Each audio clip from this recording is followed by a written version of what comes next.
చిన్న ప్రార్థన చేసుకుందాం. ప్రార్థన అనంతరం మన మధ్యలోనికి దేవుని సేవకుడు ఎడ్వర్డ్ విలియమ్స్ అన్న వచ్చారు. అన్న పరిచయం అక్కరలేని దేవుని సేవకుడు, యవనస్తులు అందరికీ ఆయన పరిచయస్తుడు.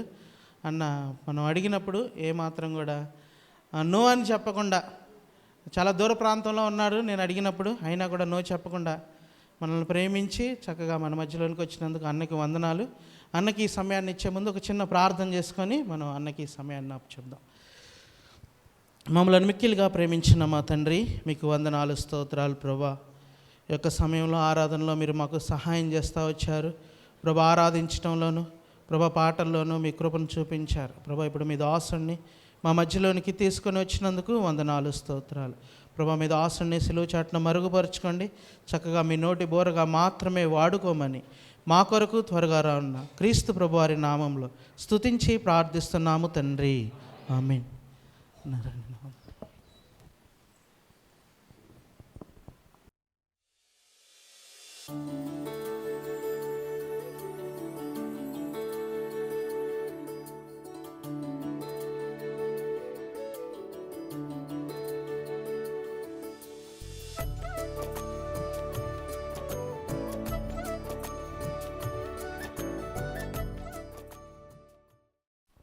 మా దేవ, మా ప్రభా, ఈ గ్రామానికి రావడానికి మీరు కృప చూపించారు. మీరు నన్ను తీసుకొచ్చారు. మీ వాక్యంతో నన్ను నింపండి. ఈ బిడ్డల్ని మీరు తృప్తిపరచండి నాయన, నన్ను కూడా తృప్తిపరచండి. నీ వాక్యం ప్రభా మమ్మల్ని బలపరుచుద్ది. నీ వాక్యం ప్రభా మమ్మల్ని హెచ్చరిస్తుంది. నీ వాక్యం మమ్మల్ని సరిచేస్తుంది ప్రభా. ఈరోజు ప్రభా నీ వాక్యం వెల్లడి అవుతున్నప్పుడే నీ కార్యం జరిగించండి. మీరు మాతో మాట్లాడండి. యేసు నామములో ప్రార్థన చేయించున్నాం తండ్రి, ఆమేన్. భయం అనేది మనందరికీ ఉంటుంది. భయం రెండు రకాలుగా పనిచేస్తుంది. ఒకటి, భయం మనల్ని భద్రతలోకి తీసుకెళ్తుంది. భయం లేకపోతే కనుక మనం పాడైపోతాం. భయం లేకపోతే కనుక చచ్చిపోతాం కూడా. భయం భద్రతలోకి తీసుకెళ్తుంది. రెండోది, భయం మనలో ఉన్నటువంటి సత్తాను కూడా నిరుపయోగం చేస్తుంది అనమాట. భయం వేసినప్పుడు మనం చేయగలిగేది కూడా చేయం. భయాన్ని ఏ విధంగా జయించగలుగుతాం? మనలో చాలామందికి భయాలు ఉంటాయి, రకరకాల భయాలు ఉంటాయి. ఈ భయాన్ని ఏ విధంగా ఛేదించగలుగుతాం, ఏ విధంగా గెలవగలుగుతాం? బైబిల్లోంచి ఒక చిన్న సన్నివేశాన్ని మనం ఈరోజు ధ్యానం చేస్తాం. బాగా పరిచయమైనటువంటి భాగమే, కొత్తదేం కాదు. కానీ దాన్ని కొంచెం వేరే పద్ధతిలో చూడటానికి ప్రయత్నం చేద్దాం. అయితే మీకు చిన్న పాఠం నేర్పించాలి. ఏంటనంటే, మనలో చాలామంది ఒక పొరపాటు చేస్తూ ఉంటారు. ఏంటి ఆ పొరపాటు అంటే, ఇప్పుడు ఈ వచనాలు ఉన్నాయి చూసారా, గోడ మీద రాసుకుంటే పర్లా వచనాలు, గోడ మీద వచనాలు రాసుకుంటే తప్పేం లేదు, రాయాలి. కానీ బైబిల్ కూడా అలాగే చదువుతాం మనం. అది వచ్చిన తలనొప్పి. అంటే బైబిల్ కూడా అలాగే చదువుతానంటే ఎంత చదివేసి వెళ్ళిపోతాం. బైబిల్ చదివారా అంటే ఓ అంటాడు, అది చదివింది అంతే. ఒక వచనం చదివితే అది బైబిల్ చదివినట్ట కాదు కదా. కానీ మనం అలా చదువుతాం. అలా చదవకూడదు బైబిల్. అని అంటారేమో. ఇప్పుడు మనకి టీవీలో సీరియల్స్ వస్తాయి కదా, తెలుసా? వస్తాయి కదా. ఆ సీరియల్లో 4వ ఎపిసోడ్లో ఒక 5 నిమిషాల సన్నివేశం చూపించారనుకో, మీకు ఏమన్నా అర్థం అవుద్దా? మీరు ఏదో తలకాపాల, మీరు అలా చూస్తే మీకు అర్థం కావట్లేదేమో అని మళ్ళీ చెప్తా. సీరియల్లో 4వ ఎపిసోడ్లో ఒక 5 నిమిషాల సన్నివేశం చూపిస్తే మీకు సీరియల్ అర్థం అవుద్దా? ఏ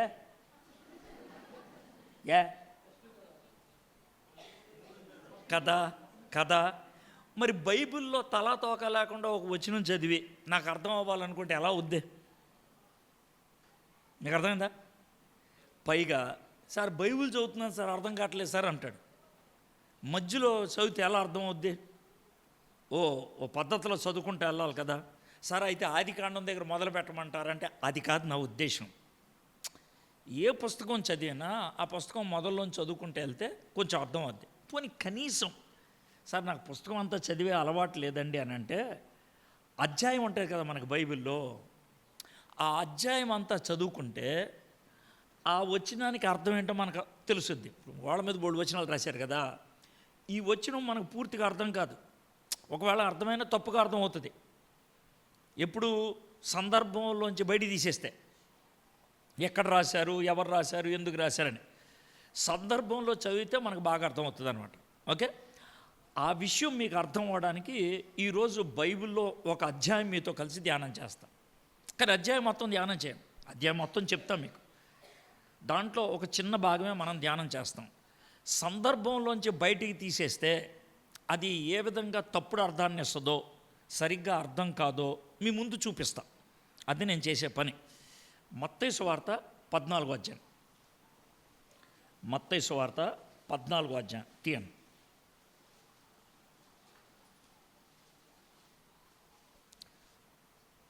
తీశారు కదా, మత్తయి సువార్త 14వ అధ్యాయం.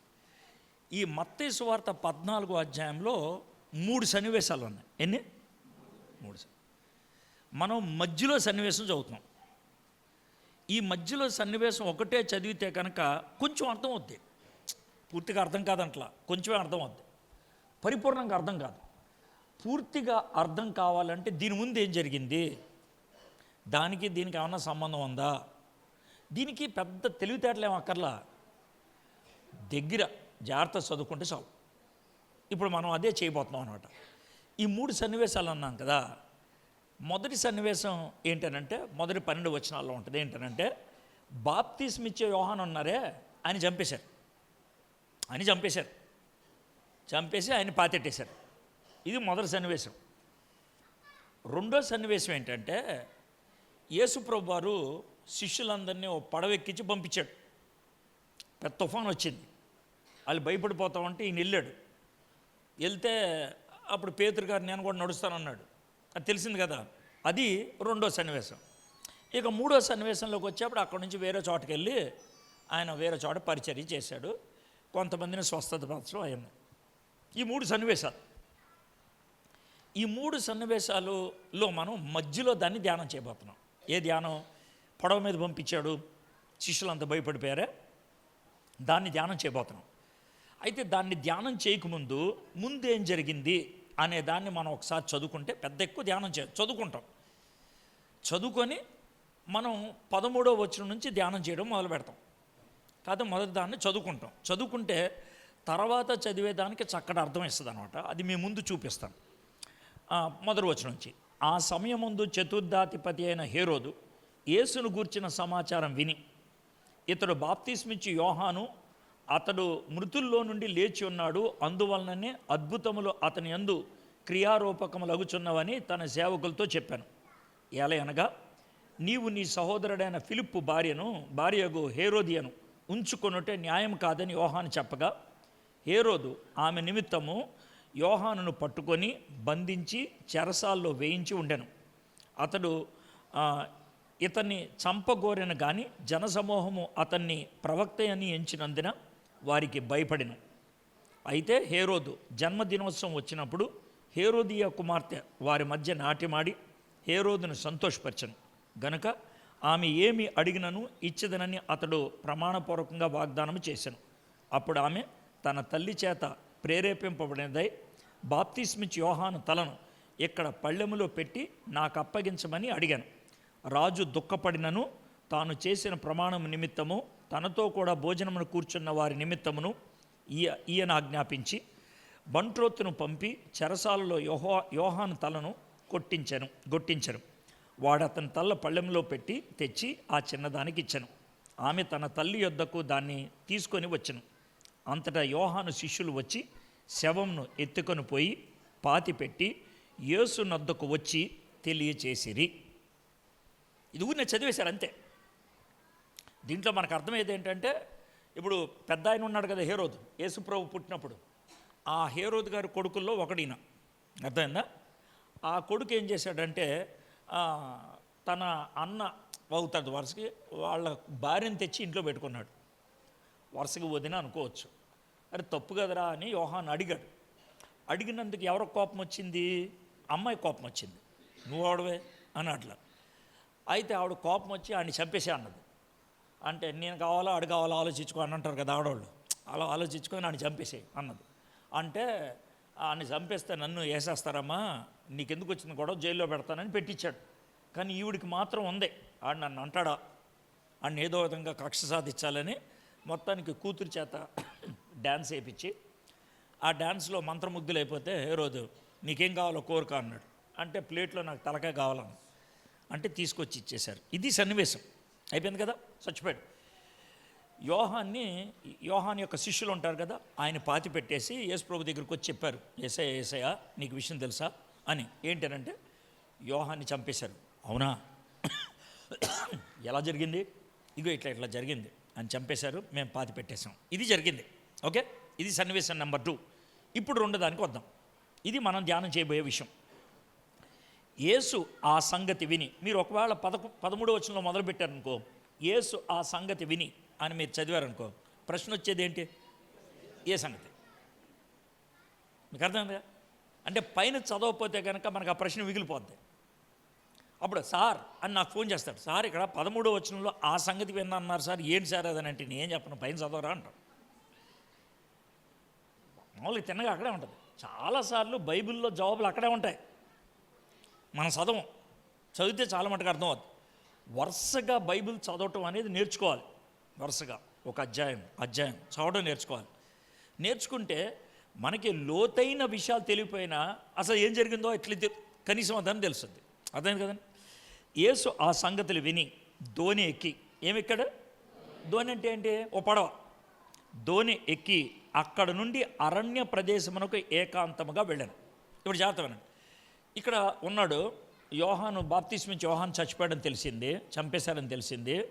ఆయన దోణికి ఒక సముద్రం లేకపోతే ఒక కాలువ, చెరువు దాటి అవతలికి వెళ్ళాడు. వెళ్ళి అక్కడ కూడా మనుషులు ఉండే చోటకు కాదు, ఎక్కడికి వెళ్ళాడు? అరణ్యంకి వెళ్ళాడు. అరణ్యంలో ఏకాంతం అనేది ఊరి పేరు కాదు, ఆడి పేరు. అరణ్యంలో ఏముంటాయి? ఏముండవు, చెట్లు గిట్లు ఉంటాయి. ఆడికి వెళ్ళాడు. ఏకాంతముగా గడిపాను అంటే ఏంటి? ఎవ్వరు లేకుండా ఒక్కడే ఉన్నాడు. ఎందుకు ఉంటాడు అలాగా? యేసయ్యకి బాధేసింది.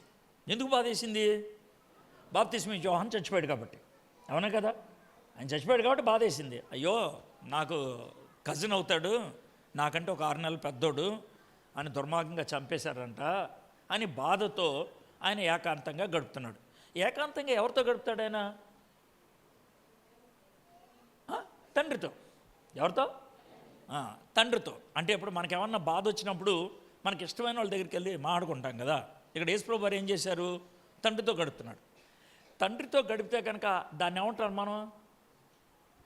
ఊరిని అడుగుతున్నా, చిన్న ప్రశ్న. తండ్రితో గడిపితే, దేవునితో గడిపితే దాన్ని ఏమంటారు? ప్రార్థన అంటే ఏంటి ఇప్పుడు? ఏంటిది? దేవునితో ఏంటిది? దేవునితో. మరి దేవునితో మీరు మాట్లాడతారా? మీరు అడుగు. మీరు చేసే ప్రార్థన మాట్లాడతామా కాదా మీరే ఆలోచించుకోండి. ఈరోజు దేవానికి వందనాలు, స్తుతులు, స్తోత్రాలు అన్నారు. రేపు కూడా దేవానికి వందనాలు, స్తుతులు, స్తోత్రాలు. ఎల్లుండి మళ్ళీ దేవానికి వందనాలు, స్తుతులు. అది మాట్లాడతామా? ఇప్పుడు మీకు అర్థమైందా? అంటే చిన్న చిన్న పాఠాలు నేర్చుకోవాలి. దేవునితో మాట్లాడటం ప్రార్థన ఒకటే. ప్రార్థన అంటే మంత్రం కాదు. ప్రార్థన అంటే ఏంటి? మాట్లాడతాం. యేసయ్య తండ్రితో ఏం మాట్లాడి ఉంటాడు?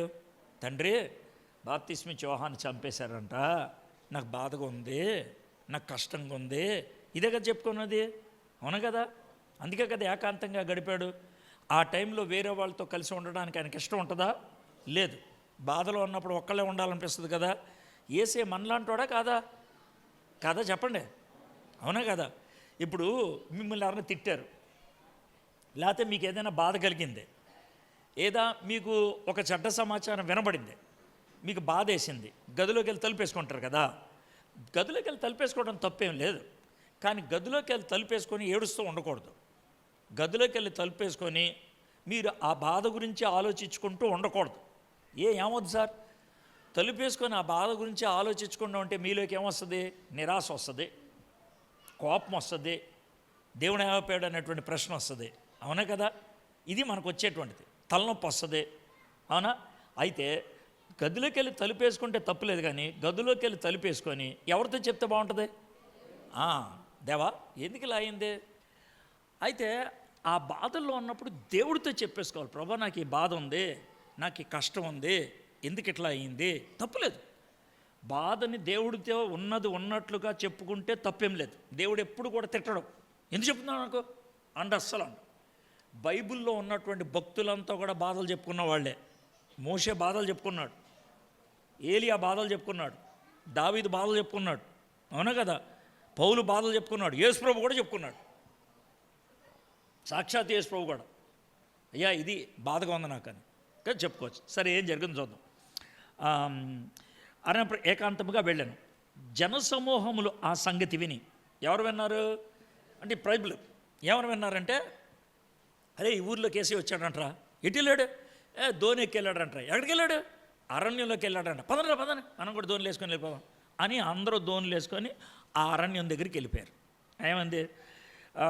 జనసమూహములు ఆ సంగతి విని పట్టణముల నుండి కాలినడకను ఆయన వెంట వెళ్ళిరి. ఆయన ఎక్కడున్నాడు? ఆయన ఎత్తుక్కుంటాడు. ఎక్కడో మొత్తాన్ని చెట్ల మధ్యన కూర్చొని ఇలాగా కూర్చొని ప్రార్థన చేస్తున్నాడు, లేదా మోకరించి ప్రార్థన చేస్తున్నాడు, ఏదో మొత్తానికి ఆయన చేసుకుంటున్నాడు. అక్కడికి ఎత్తుక్కుంటూ వెళ్ళిపోయారు. ఇప్పుడు చూడండి, యేసే మనసంతా ఎలా ఉంది? బరువుగా ఉంది. ఎందుకని? యోహాను చచ్చిపోయాడు.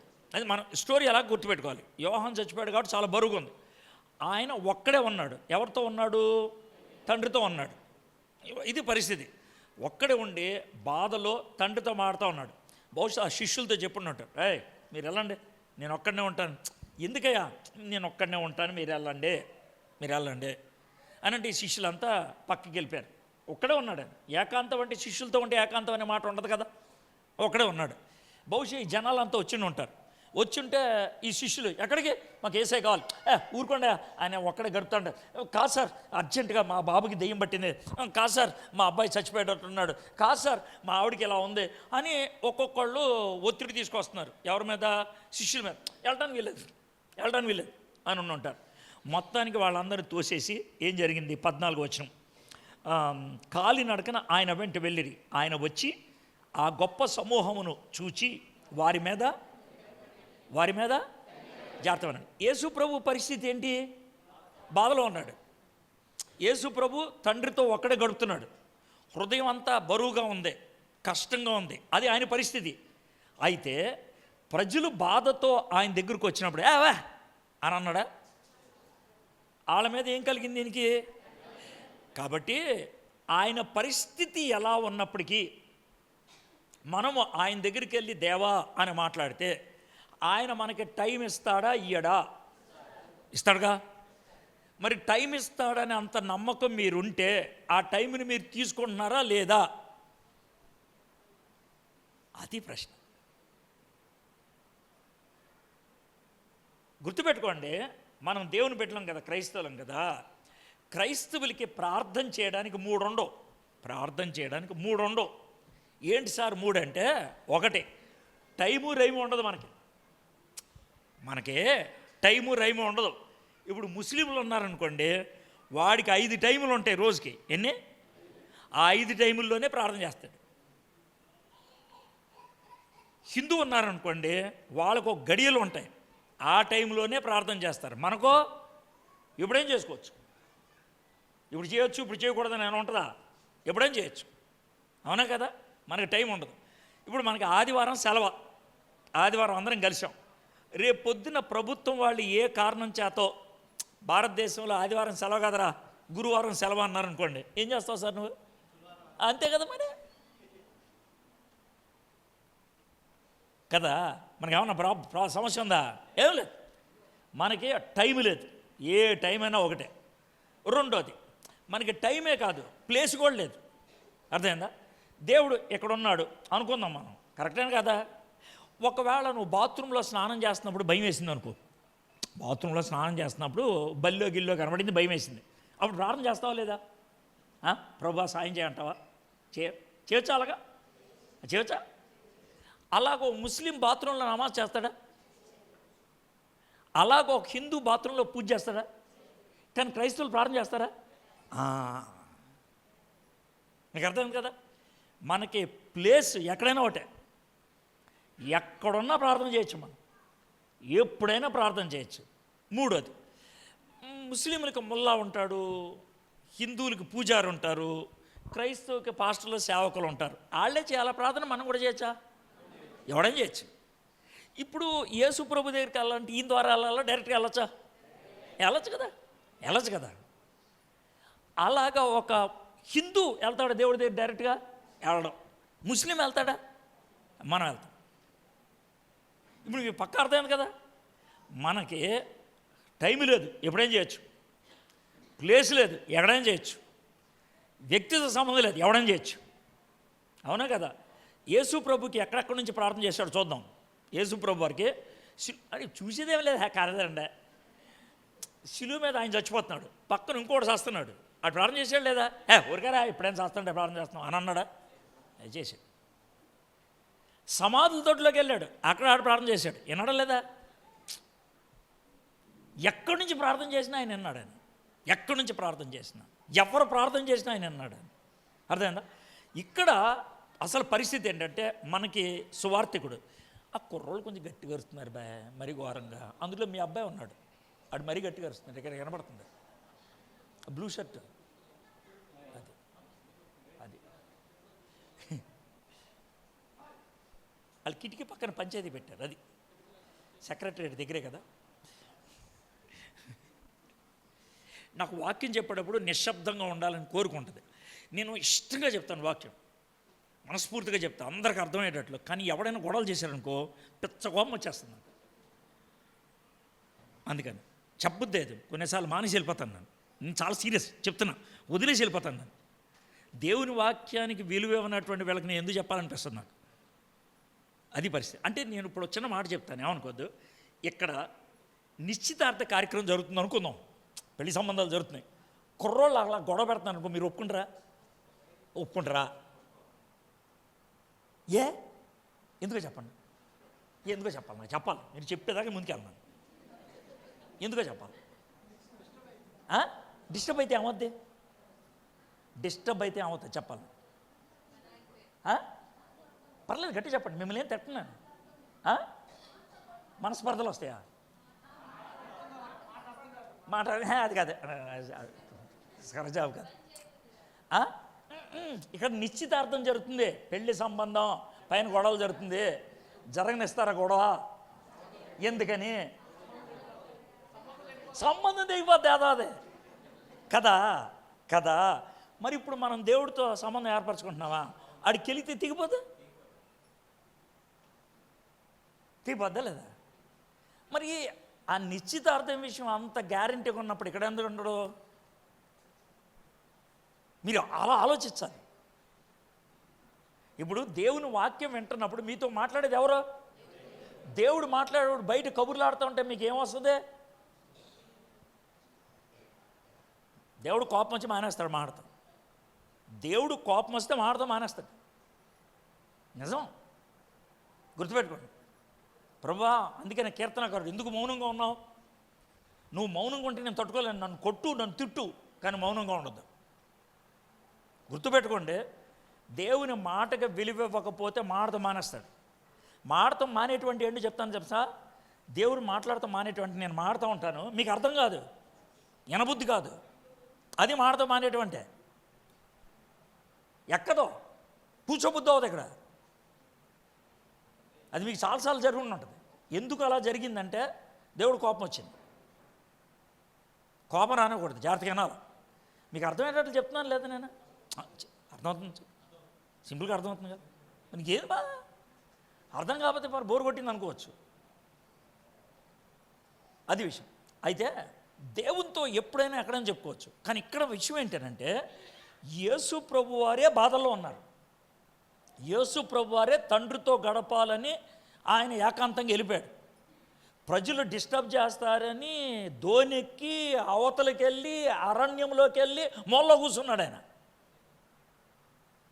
అక్కడికి వీళ్ళు ఎత్తుక్కుంటా వెళ్ళి శిష్యుల్ని కాదని లోనకి వెళ్ళి లేపి మాతో మాట్లాడు అని అంటే, ఆయన వాళ్ళ మీద కనికరపడి అది విషయం అండి.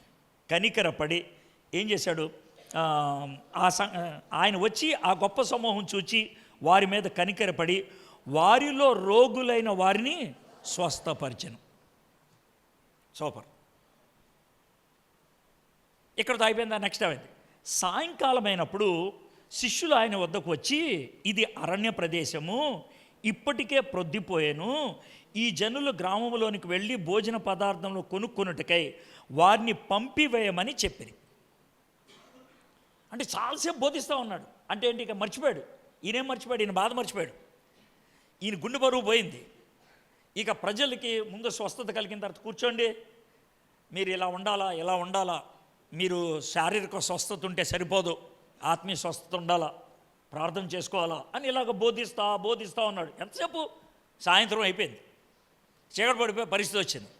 నెమ్మదిగా నువ్వెలా అని వీళ్ళు గుణుక్కుంటున్నారు. ఎవరు వాళ్ళు? శిష్యులు. మొత్తానికి పేతురు ఉన్నాడు. అయ్యా ఏంటి అయ్యా, సాయంత్రం అయిపోతుంది, చీకటి పడిపోతుంది, వీళ్ళు పొద్దున్న వచ్చేసారు, వీళ్ళు వదిలేసేయా, పోతారు వాళ్ళు, వదిలేసే. ఇది మనకు అర్థం పద్ధతి, వదిలేసి వెళ్ళిపోతారు అని అన్నాడు. అంటే అప్పుడు యేసు ప్రభు వారు ఏం చేశారో చూద్దాం. యేసు వారు వెళ్ళనక్కర్లేదు. ఇంకి ఇప్పుడు ఒకవేళ పేతురు అడుగుతున్నాడు అనుకుందాం, అయ్యా పంపించారు, ఎలా అక్కర్లేదు అంటే ఇప్పుడు ఈ పేతురికి ఏం పట్టుద్ది? భయం పట్టుకుంటుంది, గుండెలో రాయి, వెళ్ళొద్దు అన్నాడు. అంటే చూడండి, కథ చదువుకునే విధానం ఎలా ఉంటే అంత బాగుందో చూడండి. ఇది చదువుకునే విధానం, నెమ్మదిగా చదువుకుంటూ వెళ్ళిపోతుంది, వెళ్ళక్కర్లేదు. అర్థమైందా? మీరే వారికి భోజనం పెట్టడని వారితో చెప్పగా, ఊరియా ఇంతమందికి ఫుడ్డా, ఎక్కడ నుంచి చేస్తాం? పైకి ఇది అరణ్యం, హోటల్ కూడా ఉండవు ఇక్కడ. ఏదో ఎస్ఆర్ఎం యూనివర్సిటీ వచ్చిందో డబ్బా కొట్టోడు పెట్టారు కదా, అంతమంది ఏమన్నా ఇక్కడ ఏమి లేవు. మీకు అర్థమే భాష అది, అర్థమైందా? అంతకుముందు ఏమి లేవు ఇక్కడ.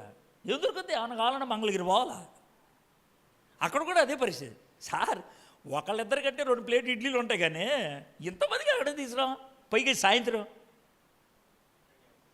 అర్థమైందా? అరణ్యం, సాయంత్రం, ఇంతమందికి ఎక్కడి నుంచి తీసుకురామంటారు? ఇది వాళ్ళకు వచ్చిన ప్రశ్న. వారు ఇక్కడ మన యొద్ద 5 రొట్టెలను 2 చేపలను తప్ప మరి ఏమీ లేదని ఆయనతో చెప్పిరి. అంటే ఏం జరుగుతూ ఉంటుంది? అరే మీ దగ్గర ఆనందా, మీ దగ్గర ఆల్రెడీ అడిగేసి ఉంటారు. మీకు అర్థమైందా? ఆల్రెడీ అన్నీ అయిపోయినాయి.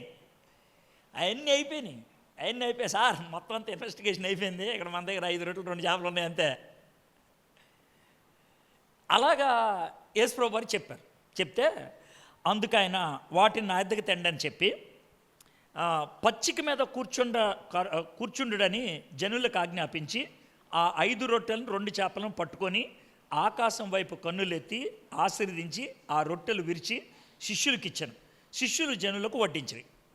వారందరూ తిని తృప్తి పొందిన తర్వాత మిగిలిన ముక్కలు 12 గంపలు నిండా ఎత్తిరి. స్త్రీలను పిల్లను కాక తినిన వారు ఇంచుమించు. ఇప్పుడు ఎంతమంది వచ్చి ఉంటారు అక్కడికే? ఇప్పుడు స్త్రీలు పిల్లలు కాకుండా పురుషులు ఎంతమంది అంట? 5,000 మంది పురుషులు ఉంటే అమ్మాయిలు ఎంతమంది వచ్చి ఉంటారు? ఇంకో 5,000, 10,000.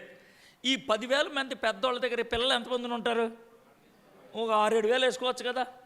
అంటే 15,000 పైనే కదా. అర్థమైందా? 15,000కు పైన ఉన్నారు జనం అక్కడ. అంటే 15,000కు పైగా జనాలు దోన్లు ఎక్కేసి నడిచేసి అక్కడికి ఎక్కడికి వచ్చేసి అరణ్యంలోకి వచ్చేసారు. మీకు అర్థమవుతుందా? ఇది నెమ్మదిగా అర్థం చేసుకోవటం అంటే. అంతమంది వచ్చేస్తే యేసు ప్రభు వారు వాళ్ళు నెమ్మదిగా నిశ్శబ్దంగా కూర్చోమని చెప్తే కూర్చొని వాక్యం చెప్తూ ఉన్నారు. ఇప్పుడు ఇక్కడ మీరు తిప్పి కొడితే 150 మంది అనుకుందాం. ఈ 150 మందిని ఒక గదిలో వాక్యం చెప్పడం, నా చేతిలో మైకు, ఆయన సెట్టింగు. కానీ యేసు ప్రభు వారు అరణ్యములో ఏ మైకు లేకుండా 15,000 మంది బోధించారంటే అలా దగ్గకుండా కూర్చొని ఉంటారు వాళ్ళు. మీకు చెప్తున్నా, లేకపోతే మాట వినపడదు. అంటే కరెక్ట్గా చెప్తున్నాను నేను. ఈ దగ్గులు గిగ్గులు కూడా ఏమి ఉండేవి కావు, నిశ్శబ్దంగా ఉండేవాళ్ళు అంతే. అప్పుడే మాట వినపడుతుంది. లేకపోతే ఎలా వినపడుతుంది? కాల పీకుడు, ఆ తలుపులు తీయటాలు అలా ఉండో చెప్తున్నా. ఊరినే నువ్వు కెలుపుతా ఉన్నా కదా, నేనేం చేయలేను. వాళ్ళు అప్పుడు చేసి ఉండేవాళ్ళు కాదు. ఇక ఏమి కిక్కురు మనకుండా అలా వింటూ ఉంటే పొద్దున్న సాయంకాలం దాకా ఆయన బోధిస్తూనే ఉన్నాడు. ఆయన ఇప్పుడు చూసారా, మీరు వింటామంటే ఎంత బాగుందా? ఇది వినే పద్ధతి. 15,000 మంది కనీసం గొడవ పడకుండా, పిల్లలు ఎవరిని ఏడిస్తే కనుక ఆ నోరు మూసేసి, అర్థమైందా, వీలైతే పాలు ఇచ్చేసి గొడవ చేయకుండా పెట్టేసే. ఎందుకనంటే ఒక్క పిల్లోడు ఏడిచాడు అనుకో 15 మంది చూస్తారు ఆవిడని, సిగ్గుతో చచ్చిపోవాలాడు. ఎందుకంటే మీ పిల్లోడు ఏడిస్తే నా మాట వినబడట్లేదని అంత జాగ్రత్తగా వినేవాళ్ళు అనమాట. మీకు అర్థమవుతుందో లేదో తెలియట్లేదు నాకు. నేను నిజంగా ఉన్నట్లు చెప్తున్నా. 15,000 మంది పొద్దున్నుంచి సాయంత్రం దాకా యేసు ప్రభు వారు చెప్తా ఉంటే విన్నారు. మైక్ లేదు అప్పుడు, రూమ్ కూడా లేదు, బయట అరణ్యంలో. ఎంత నిశ్శబ్దంగా ఉంటే కానీ అది సాధ్యం కాదు. గుండ్రంగా కూర్చొని ఉంటారు, ఇలా ఎదురు కూర్చోరు, గుండ్రంగా అంటే అందరూ కూడా దగ్గరకు ఉంటారనమాట. దగ్గరికి జాగ్రత్తగా అలా కూర్చొని వింటూ ఉంటే ఈయన ఏదైనా కొంచెం రాయి లాంటివి చూసుకొని పైకెక్కి అక్కడ కూర్చొని, నుంచొని మాట్లాడరు, కూర్చొని మాట్లాడతారు. కూర్చొని మాట్లాడుతూ ఉంటే అందరూ వింటూ ఉంటుంటారు. ఇది పరిస్థితి. సాయంత్రం అయిపోయింది, ఇంతమంది భోంచేసి వెళ్ళిపోయారు. ఇప్పుడు 2 సన్నివేశాలు అయినాయి. మొదటి సన్నివేశం ఏంటి? బాప్తిస్మ ఇచ్చి యోహాన్ని చంపేయటం. రెండో సన్నివేశం ఏంటి? 5 రొట్లు 2 చేపలు 15,000 మందికి పంచవటం. అంటే ఊరినే మనకు 15,000 అనుకుందాం. అంటే మీరు 5,000 కదా 5,000 కదా అని అర్థం. మీకు అర్థమైంది కదా 15,000 ఎందుకన్నాను? అర్థమైంది కదా. సో 15,000 మందికి ఫుడ్ పెట్టారు. ఇప్పుడు 2 సన్నివేశాలు. మొదటి సన్నివేశం మనకేం కలిగిస్తుంది? మొదటి సన్నివేశం ఏంటి? యోహాను చచ్చిపోవటం, దానికి బాధ కలిగింది. రెండో సన్నివేశం ఏం కలిగిస్తుంది? ఆశ్చర్యం, ఇంకా అద్భుతం, ఇంకా ఆశ, విశ్వాసం. మొదటి సన్నివేశం భయాన్ని కలిగిస్తుంది, అది చచ్చిపోయాడు నెక్స్ట్ నేనే అని. రెండో సన్నివేశం గొప్ప విశ్వాసం తీసుకొస్తుంది. ఏసేమనుకున్నాడు, ఇక భయం ఏంటి? మీకు అర్థమైంది కూడా. ఇప్పుడు ఆ సన్నివేశం ఏమో భయం కలిగిస్తుంది, ఈ సన్నివేశం ఏమో గొప్ప ధైర్యాన్ని ఇస్తుంది. ఆ సన్నివేశం బాధ కలిగిస్తుంది, ఈ సన్నివేశం ఆశ కలిగిస్తుంది. ఏసేమంతం ఉంటే ఇంకే పని లేదు, బాధ లేదు. ఏసేమంతం అంటే ఒక విధంగా చెప్పాలంటే ఈ 2 సన్నివేశాలు అయ్యేటప్పటికీ ఏడవాలో తెలియదు, నవ్వాలో తెలియదు. మొదటి సన్నివేశం ఏడిపిస్తుంది, రెండో సన్నివేశం నవ్విస్తుంది. అంటే 2 సన్నివేశాలు ఒకదాని పక్కన ఒకటి పెట్టడం మనం అలా గమనిస్తే కనుక ఓహో ఇది బ్యాక్గ్రౌండ్. ఇప్పుడు మనం 3వ సన్నివేశంలోకి వెళ్దాం. ఇది మనం చదివేది. వెంటనే ఆ జనసమూహములను తాను పంపివేయనంతలో తన శిష్యులు దోణి ఎక్కి తనకంటే ముందుగా అద్దరికి వెళ్ళవలనని వారిని ఆయన బలవంతము చేసిన. ఏం చేశాడు ఆయన? బలవంతం చేశాడు. బలవంతం చేశాడంటే అర్థం ఏంటి? అంటే ఏంటి అర్థం? ఊరినే మీకు చెప్పిన మాట ఏంటి చెప్పండి. ఎందుకు బలవంతం చేసిన ఉంటాడు? ఎలవని ఉంటారు, అంతే కదా. ఎవరో ఎందుకని? అంత సింగనాదం ఏం కాదు. యోహాను చంపేశారు, మమ్మల్ని లేపేస్తారే వేదో అది నువ్వుంటే మాకు ధైర్యం. శిష్యులకి ఏముంది? భయం. రెండోది మొదటి సన్నివేశం బట్టి, రెండో సన్నివేశం బట్టి వాళ్ళకు ఉంటే చేతి ఏంటి? నువ్వు ఉంటే కనుక మాకు అన్నీ ఉంటాయి. ఏదో 5 రొట్లు 2 చేపలు ఎంతమందికి పెట్టావు కదా, నువ్వు ఉంటే మాకు ధైర్యం ఉంటుంది, కాబట్టి నిన్ను వదిలిపెట్టం, నీ దగ్గర మేము ఉంటాం. ఇది వాళ్ళు చెప్పిన మాట. కానీ యేసు ప్రభు ఏం చేశాడు? బలవంతంగా పంపించాడు. ఎలాంటి దోణ ఎక్కండి, ఎక్కువ పేదరు ఎక్కువ, తోమ ఎక్కుదా లేదా, మాండే అయ్యేసే నేను వస్తాను లేపండే. ఇది సన్నివేశం. ఊహించుకోవడం అంటే ఇది బలవంతంగా పంపించినానంటే. అయితే ఈ సన్నివేశం తర్వాత ఏం జరిగిందో మీకు తెలుసు కదా. ఏమైంది? పెద్ద చెప్పండి నాకు వచ్చింది. ఇప్పుడు ఒక చిన్న మాట ఊరినాడు. తుఫాన్ వస్తుందని యేసయ్యకి తెలుసా లేదా? తెలుసు కదా. అంటే తుఫాన్ వస్తుందని తెలిసి పంపించాడంటే యేసయ్య ఎందులో పంపించినట్లు? వద్దు, అంత పెద్ద మాట వద్దు, మామూలుగా తిన్నగా చిన్నపిల్లవాళ్ళకి చెప్పు. తుఫాన్ వస్తుందని తెలిసి యేసయ్య బలవంతంగా పంపించాడంటే దేంట్లోకి పంపించినట్లు అర్థం? అదేదండి, తుఫాన్ వస్తుందని తెలిసి యేసయ్య బలవంతంగా పంపించాడంటే దేంట్లోకి పంపించాడు? ఆయన తుఫాన్లోకి పంపించాడు. మామూలుగా చెప్పండి. ఎవడు కాదు, నేనే పాస్టర్నే ప్రసంగికుండా అనుకుంటే ఎలాగా? ఆయన దేంట్లో పంపించాడు? అదంతే. అది ప్రమాదమా కాదా మనకెందుకు? భయమా కాదా మనకెందుకు? పంపించింది దేంట్లోకి? అది తుఫాన్లోకి ఎవరు పంపించారు? యేసయ్యకి తుఫాన్ వస్తుందని తెలుసా? తుఫాన్లోకి యేసయ్యే పంపించాడు. దీంతో మనకేమర్థం అవుతుంది? ఇప్పుడు తుఫాన్లోకి పంపించాడంటే భయంలోకి పంపించాడు, సమస్యలోకి పంపించాడు, కష్టంలోకి పంపించాడు, ఇబ్బందుల్లోకి పంపించాడు. ఎవరు పంపించారు? ఎవరు? యేసయ్యే. అంటే మనం ఏమనుకోవాలి? దేవుడే. అంటే మనం కష్టాల్లోకి వెళ్ళామంటే అక్కడికి మనల్ని ఎవరు పంపించినట్లు? ఎవరు? కష్టాలు మనకి సాతాను నుంచి రావు. ఎవరి నుంచి రావు? ఎవరి దగ్గర నుంచి వస్తే? దేవుడే.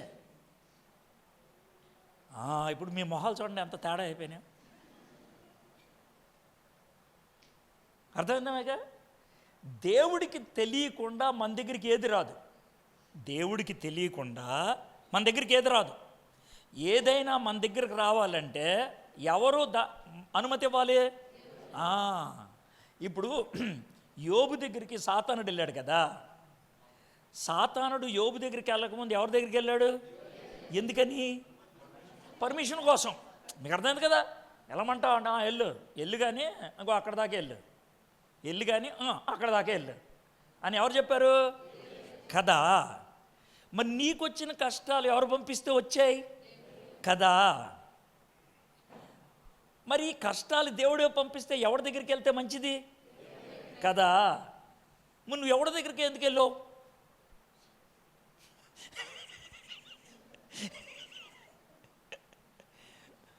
అంతే కదా సార్. మరి దేవుడు కష్టాలు అందరికీ పంపిస్తాడు, ఆయన అందరూ పంపిస్తాడు. దేవుడు కష్టాలు మనకి ఎందుకు కలిగిస్తాడంటే 3 కారణాలు. ఎన్ని కారణాలు? 3 కారణాలు చెప్తాం. ఆ 3 కారణాలు ఏంటో చెప్పిన తర్వాత మీరు మాత్రం నన్ను ఓ ప్రశ్న అడగకూడదు. ఏం ప్రశ్న అంటే, సార్ ఈ 3 కారణాల్లో నాకు వచ్చిన కష్టం ఏ కారణంతో అని నన్ను అడగకూడదు. అది నాకు తెలీదు. 3 చెప్తాను నేను. ఆ 3 ఏదో నువ్వు తెలుసుకో. అది నీకు దేవుడికి సంబంధించింది. అర్థమైందా? అసలు ఎందుకు వస్తే చెప్పాను నేను. అర్థమైందా? ఆ 3 ఏంటి చెప్తాను. 1, నువ్వు ఏదో పని చేసావు, ఓ తప్పు పని చేసావు, ఓ పాపం చేసావు. దేవుడు పాపం చేసిన దానికి నీకు బుద్ధి చెప్పడానికి, ఏం చెప్పడానికి? నిన్ను సరి అయినటువంటి మార్గంలో తీసుకురావడానికి ఓ తన్ను తంతాడు, నేను ఓ దెబ్బ కొడతాడు. ఓ తన్ను తంటాడు, ఓ దెబ్బ కొడతాడు. ఇది కష్టం. దీనికి మీకు ఉదాహరణ చెప్తాను. దావీదు పాపం చేశాడు. ఎవరు? బెత్షెబాతో వెళ్ళి ఒక కుర్రోను కన్నాడు. ఆ కుర్రోను కన్న తర్వాత అడుగు జబ్బు వచ్చింది. మనం కూడా ప్రార్థన చేస్తూ ఉన్నాడు. ఎవడు చచ్చిపోయాడు? ఎందుకు చచ్చిపోయాడు? కొడుకు ఆతి. దావీదు కొడుకు చస్తే దావీదుకు బుద్ధి వచ్చింది. మీకు అర్థమైంది కదా? దావీదు కొడుకు చస్తే ఎవరికి బుద్ధి వచ్చింది? సార్ దావీదునే చంపేచ్చు కదా అని అంటే, దావీదుని చంపిస్తే ఇంక బుద్ధి వచ్చేది ఏముంది? చచ్చిపోయిన తర్వాత బుద్ధి వస్తుందా? బతుకున్నప్పుడు రావాలి కదా. అంతేకాదు. ఇప్పుడు ఒక చిన్న మాట, నీ పేరేంటి? రవిబాబు. రవిబాబుకి ఇక్కడ ఓ 10 ఎకరాలు ఉందనుకుందాం. ఇప్పుడు ఎకరం రేట్ ఎంత ఉంది? ఇక్కడ 2 కోట్లు ఉంది. అంటే 10 ఎకరాలు అంటే ఎంత? 20 కోట్లు. ఆ 10 ఎకరాల డాక్యుమెంట్ నీ దగ్గర పెట్టి నీకు మంచి ఫ్యామిలీ ఉంది, వాళ్ళకు ఉన్నది, నీ మీద గన్ను పెట్టి సంతకం పెట్టన్నా, పెడతావా? సర్వసాధారణంగా కుటుంబం మీద ప్రేమ ఉన్నవాడు సంతకం పెట్టడు. నన్ను చంపేసుకో, నేను సంతకం పెట్టను అంటాడు. ఎందుకంటే వీడు సంతకం పెట్టకపోతే ఆస్తి అంతా ఎవరికి వెళ్తుంది? భార్య పిల్లలకి వెళ్తుంది. అవునా కదా? కాబట్టి నేను చచ్చిపోయినా పర్లేదు అంటాడు. అందుకే సినిమా హీరోలకి గన్ను సినిమా హీరోలు పెట్టరు. అయితే ఈయన సంతకం పెట్టాలంటే ఎవరిని తీసుకోవాలి తెలుసా? ఈయన భార్యనో ఈయన కొడుకునో తీసుకొచ్చి అక్కడ గన్ను పెట్టారనుకోండి, ఇది చచ్చినట్టు పెడతాడు. ఇప్పుడు నీకు అర్థమైందా? మీకు అర్థమైందా? దేవుడు చాలాసార్లు గన్ను మన పిల్లల మీదో మనకి ఇష్టమైన వాళ్ళ మీద పెడతాడు. మీకు అర్థమైందా? సీన్ అర్థం అవ్వడం చెప్తున్నాను. సంతకం పెట్టరాని చాలా సందర్భాల్లో వాళ్ళకి జరిగింది. అది కొన్ని సందర్భాల్లో వీళ్ళకే అటాక్ అవుతాయి. ఉదాహరణకి సంసోన్ ఉన్నాడు కదా, కళ్ళు పీకేశారా, చేతులు గొలుసులు గెలిచబెట్టారా? ఎందుకు వచ్చింది ఆ పరిస్థితి? పాపం చేశాడు. వెళ్ళొద్దరా అంటే ఓ అమ్మాయిల వెనకాల వెళ్తా ఉన్నాడు. అవునా కదా? బుద్ధి వచ్చిన తర్వాత చచ్చాడు. ఆ విధంగా కళ్ళు పీకేసి అంతా చేసిన తర్వాత అప్పుడు బుద్ధి వచ్చింది, పశ్చాత్తాప ప్రార్థన చేసిన తర్వాత చచ్చిపోయాడు. అదేనా? కాబట్టి మొదటి కారణం, ఎందుకు మనకి కష్టాలు వస్తాయి, ఎందుకు మనకి నొప్పులు వచ్చాయి, ఎందుకు జబ్బులు వచ్చాయి, ఎందుకు ఇలాంటి పరిస్థితి వచ్చిందంటే, మొదటి కారణం, నువ్వు తప్పు చేసావు, శిక్ష కోసం వచ్చింది, పనిష్మెంట్, నీకు శిక్ష, క్రమశిక్షణలోకి తీసుకురావడానికి. అదేందా, గేదెలు వెళ్తూ ఉంటాయి, ఏదైనా ఒక గేదె రోడ్డు దాటిందనుకో కర్రబెట్టి కొడతాడు, అది రోడ్డు మీద రావాలని. మనం కూడా అంతే, ఓ దెబ్బ కొడితే మనం రోడ్డు మీదకి వస్తాం. ఇది మొదటి కారణం, అర్థమైంది కదా. రెండో కారణం, ఇది నువ్వు తప్పు చేయలా కానీ నీకు శిక్ష వచ్చింది, లేకపోతే నొప్పి వచ్చింది, నీకు బాధ కలిగింది. అప్పుడు అడుగుతావు, ప్రభా నేనేమైనా తప్పు చేశానా, ఏ తప్పు కనబడట్లేదు ప్రభా, నాకు ఏ తప్పు కనబడట్లేదు ప్రభా, ఎందుకు వచ్చింది ప్రభా ఈ నొప్పి? తప్పు చేయలా, మరి ఎందుకు వచ్చింది నొప్పు? తప్పు చేస్తావు నువ్వు, అదేంటి ప్రభా? నేను జాగ్రత్త చూస్తే అర్థమైంది ఏంటంటే, ఇలాగ నిన్ను వదిలేశాను అనుకో, నెక్స్ట్ తప్పులోకి వెళ్తావు. ఇప్పుడు ఎలా ఉందంటే, చిన్నపిల్లలు ఎక్కడ ఆడుకుంటున్నారు అనుకో, చిన్నపిల్లలు అమ్మ అక్కడ కూర్చుంది అనుకో, ఓకే, ఇలా వస్తున్నారు, వెనకెళ్ళు, వెనక్కెళ్ళు అని ఎక్కడికి వచ్చింది అనుకో అండ్ తప్పని కొడతారు. ఎందుకని ఆడు తప్పేం చేయాలి, అక్కడ రావటం దాకా తప్పేం కాదు, పడే అవకాశం ఉంది, అందుకో తన్నుదంతే వెనకెళ్తాడు. ఇప్పుడు నీకు అర్థమైంది కదా. అదేవిధంగా మనం వెళ్తున్నది కరెక్టే, కానీ ఇంకో అడుగు తప్పులోకి వెళ్ళే పరిస్థితి. ఆ తప్పు పడకుండా ఉండడానికి ఒక తన్నుదంతే వెనకెళ్తాం. దీనికి బైబిల్లోంచి మీకు ఉదాహరణ ఇస్తాను, మీకు అప్పుడు బాగా అర్థమవుతుంది. పౌలు గారు ఉన్నారు కదా, పాప ఆయన ఏ తప్పు చేయలే, ఆయనకి ఏదో జబ్బు వచ్చింది, ఏదో ముళ్ళు ఏదో వచ్చింది. ఆయన గట్టిగా ప్రార్థన చేశాడు, దేవా ఏంటిదంతా అని. అంటే 3 సార్లు ప్రార్థన చేస్తే, కాదయ్యా నువ్వు ఉప్పొంగిపోయే పరిస్థితి వచ్చింది, అంటే కొంచెం పైకి లేసే పరిస్థితి వచ్చింది, అందుకే ఒక తన్నుదంతే కిందకు వస్తావని కొట్టా. అంతేకాదు, నువ్వు అందరికీ స్వస్థత నీ ద్వారా వచ్చేస్తుంది కదా, అందరూ నిన్నే దేవుడు అనుకుంటారు, అందుకో దెబ్బ కొడితే జాగ్రత్తగా ఉంటావు. అప్పుడు పౌలు, అవునా సర్లే ప్రభా ఉన్నాయి. మొదటిది ఎందుకు, తప్పు చేశావు కాబట్టి. రెండోది, తప్పులోకి వెళ్ళే పరిస్థితి ఉంది కాబట్టి. అదే మొదటి తప్పు చేశావు కాబట్టి, రెండో తప్పులోకి వెళ్ళే పరిస్థితి ఉంది కాబట్టి, అంటే నిన్ను కాపాడటానికి. మూడోది, ఇది ఎందుకనంటే ఇది చాలా కొద్ది మందికి వస్తుందండి, ఎక్కువ మందికి రాదు, కొద్ది మందికి. ఏంటంటే అసలు ఏ తప్పు చేయలేదు, అంతా బాగానే ఉంది, భయంకరమైన ఒత్తిడి వస్తుంది, భయంకరమైన ఒత్తిడి, తట్టుకోలేనటువంటి శ్రమలు వస్తూ ఉంటాయి. ఎందుకు ప్రభా ఈ శ్రమలు అంటే, లేదయ్యా నిన్ను పైకి తీసుకెళ్దాం అనుకోండి, తీసుకెళ్ళొచ్చుగా, తీసుకెళ్తే నాకు బాధయ్యా, అని ఎందుకు తీసుకెళ్ళవని ఎవడని అడుగుతాడు.